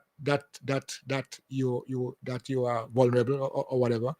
But because we understand the times in which we live, we know it will take more. It will require more now to stay afloat. So, and they are doing that. So, as I said, as we go forward, Kim, I think we need to also explain all these things to our listeners. Let me try to take a call. The Vibes Yes. FM caller, come in. Caller. Yes. Good afternoon, gentlemen. Yes. Good afternoon, gentlemen. Good afternoon. All right. I just want to say that we must set up a special fund to buy some Pampers, some bibs, and some what you call that thing that them children is up there? Bib? Pacifier? Pacifier. Pacifier. A few pacifiers. Yes, pacifier. Some Pampers and some bibs. Yeah. A few bottles. And for Dr. Keith and his children. Yeah. Because it's about time. It's either they grow up or we treat them like children. Because I don't understand the behavior as a man who claimed to be the father of the parliament, the father of whatever he is. You know what I mean? And behaving in that, well, not just childish. Like you're 2-year-old and you're retarded. So we need to treat him the way he deserves to be treated. Because he is setting a very poor. He already set a bad example in the years that and even worse example. If I can't get what I want and I can't get it now, I'm going to throw a tantrum. I'm going to walk out. I'm going to break things. You know, and in my opinion, he is just bad-minded. That's all it is. Jealousy eating him from the inside out. Yep, you know? Yep. And that is why he's behaving. Like the minister put it, he didn't want to sit down there and hear all the progress that the government was making, the things they have in place to help Grenadians become, to build back better, build back stronger, So rather than sit there and he might have exploded if he sat there. So the best thing for him was to go. So I'll contribute a couple of dollars to buy the bib, and the pacifier, and the pampers, and all of them want it. All of them. Even though we had to build a special home, if you had to build a special home and put them in it, you know what I mean? Yeah, so that they could be treated the way they deserve to be. I just want. I'm wondering with the tight pants if we were able to get the pampers on. No. We had to We have scissors. We could take scissors, man. We could cut it off. No tight pants. No tight pants now. Yeah. No. Because we had to clean him up because he gonna become like Nebuchadnezzar sooner or later. He gonna start to mess on himself. And his nails going long. Well, yes. So we might have to get some special place to put all of them. Okay. Peter, Emblyn, that other one we always grinning. That was she name, Skeeter, whatever she name is. We had to put all of them in a home and give them the special treatment that they deserve. We don't realize that the man is physically, psychologically, and mentally disturbed. And we can't put him in the pink house because he go corrupt the rest of people there. Those that genuinely need attention. Yeah. You know what I mean? And medication to help them back. And so we can't put him there because there's no cure for that kind of person. Yeah. Okay. There's no cure for that kind of behavior. So we'll have to look for somewhere special, to put him and his sycophants. Yeah. Because it's foolishness now, man. And what they don't realize or failing to realize, I'm not sure, is that the rest of the world is looking and listening to that kind of behavior. You know? Yeah. God forbid something else happen like Beryl. We wouldn't get that type of help because that is the kind of people, that we have dealing. What is wrong with these people? Yeah. So we have to, the two are gone, it start to blossom and bloom already, Yeah. So maybe we might have to dig up the root, to kill that kind of behavior. Okay. Thank you very much, sir. Okay, Carla, thank you so All much. Okay, bye-bye. Yes. Pampers, pacifier, bib, man. Dribbling all the time. Send a clear message. If you call yourself a father, act like a father.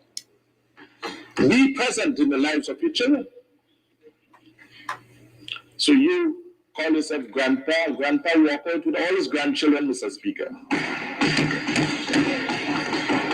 That's not nice. Mm-hmm. Yeah. Fatherhood is not a simple thing. You have to be responsible. Diablo say, yeah, we drawing, man. Yeah, we In drawing. no opposition, I said, this is what was said and heard by people. And therefore, I cannot withdraw. The member cannot take it. Then we shouldn't be here, as I said. Honorable leader of the opposition. Yes. As part of the House, Yes. you must know you cannot come to the Parliament and say what was said, what you heard. Mr. Speaker, this was done, and the report can be provided. The member cannot come here and pretend that he didn't say so. All right, Honorable leader of the opposition, do you have the evidence that it was done? It can be provided, Mr. Speaker, but don't ask me to do that now. Okay, well, I cannot withdraw it, Mr. Speaker, and I will not withdraw it. Okay. Well, I think he agreed. He set this thing up. Yeah. He knows that it has to be presented, and but admitting you cannot present it, no. So if you want to continue, present it. Yeah, but That's the rules, because I mean, it seemed as though he was definitely on a mission to disrupt. But no, Um, that behavior is childish. Childish. Like I said, in my view, the way things used to be when you're growing up, you just get vexed and you start to mash up it thing, and then after you say, "Well, you want it? Well, do what you want. Do what you want." Most you cannot come to the parliament Do- and say do what what you was want. said, what you heard. Mr. Speaker, this was done, You see? and the report can be provided. Provided. The member cannot come here and pretend that he didn't say so. Okay. All right, honorable. Right. So, honorable of the opposition, do you have the evidence that it was done? It can be provided, Mr. Speaker. But they asked me to do that now. Why? Okay, well, I cannot withdraw it, Mr. Speaker, and I will not withdraw it. as part of the House, you must know you cannot come to the parliament and say what was said, what you heard. Mr. Speaker, this was done. See? Yeah. There was, in his tone and in his approach, there was no semblance of reconciliation, in the sense of, okay, I'll bring it for you. I'll go and get it now. Yes, in terms of meeting the rules and standards of Parliament. The Speaker said, listen, you can't come inside here and say what you heard. Okay, you could say it, but you have to have proof and evidence. But he's saying he doesn't have at this time. So certainly that played in his benefit, because he wanted to disrupt this thing all the time. Well, that's the whole idea, And then the part that amazed me is when he starts saying, you want to show me out? Show me out. Yeah. Said what you heard. Mr. Speaker, this was done, and the report can be provided. Yes. Okay. The member cannot come here and pretend that he didn't say so. Okay. All right, honorable. So, honorable of the opposition, do you have the evidence that it was done? It can be provided, Mr. Speaker. But they asked me to do that now. Okay, well, I cannot withdraw it, Mr. Speaker. All right, I will not withdraw it. You see? I ask you to withdraw the statement. I will not withdraw it, Mr. Speaker. You hear me? I will not withdraw it. The honorable member indicated that he didn't say. I said I will not withdraw it, Mr. Speaker. Wow. Yeah. Show me out. Show me out now. I will not withdraw it. Listen, honorable member.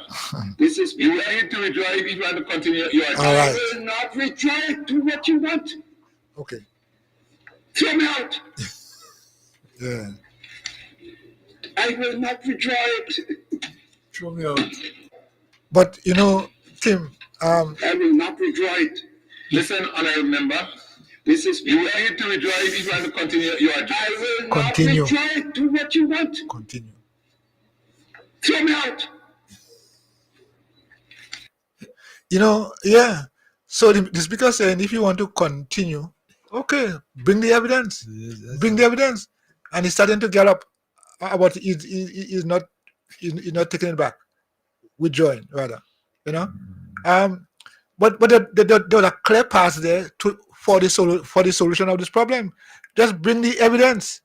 Listen, man. And in fact, when they return, yeah, he said, okay, you will continue if you withdraw, or in the absence of that, bring the evidence. Because those were the issues. Saying things that you don't have evidence for or facts for.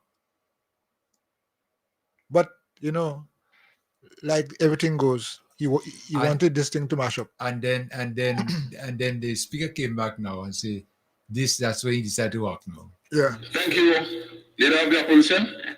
Since you refuse to withdraw your statement, I will therefore suspend your presentation. Right. That's it. Yeah. We continue. We continue. Yeah. They come in simple. They have to pack up your bag, man.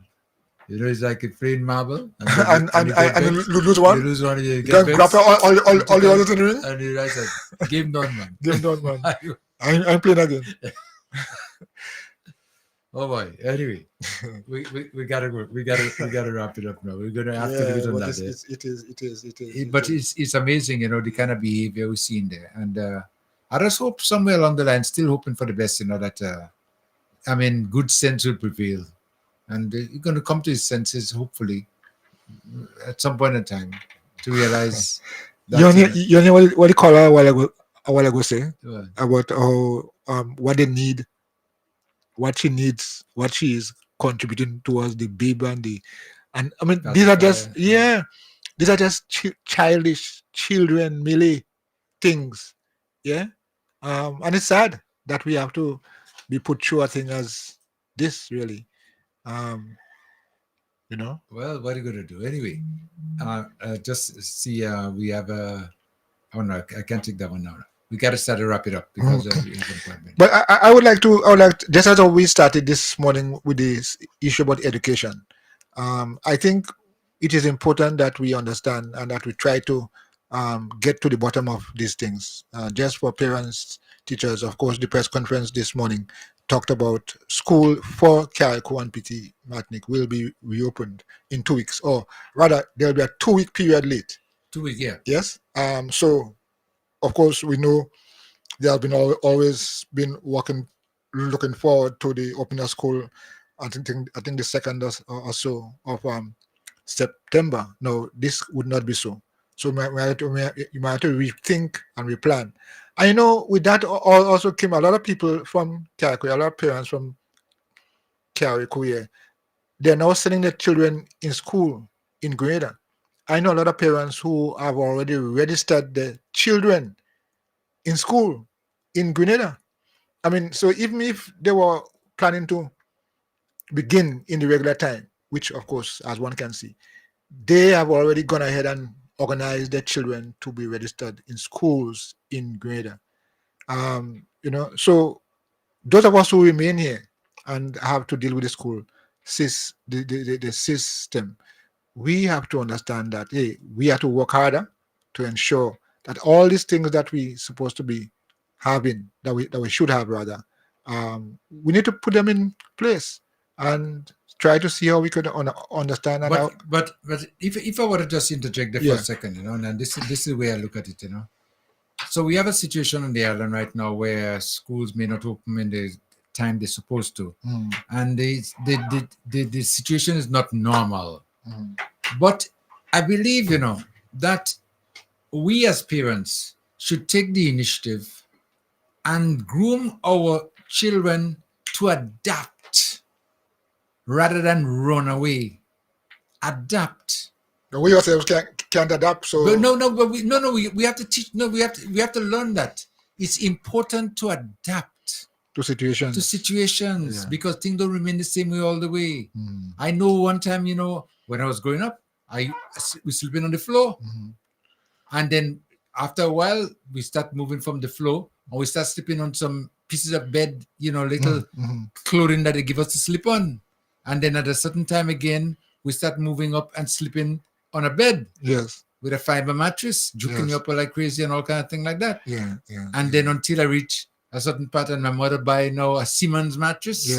And then, but in other words, you have to learn to adapt to situations and don't run away from the situation. Otherwise, you see, what's going to happen is that you're going to find yourself in a situation whereby you can't deal with something like Diablo deal with them. You can't the reaction is just so ridiculous.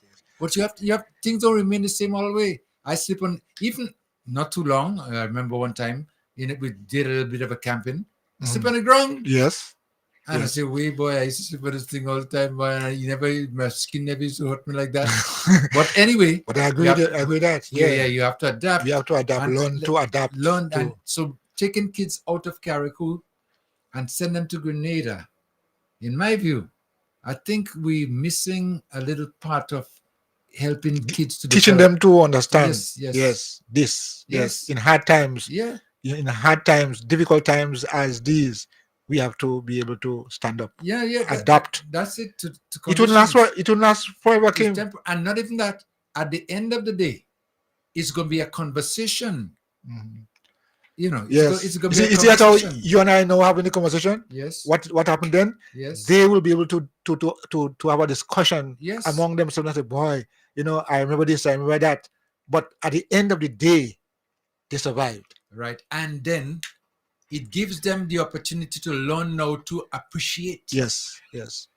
It's a whole learning experience. That's it. And Appreciate. yeah, a learning experience.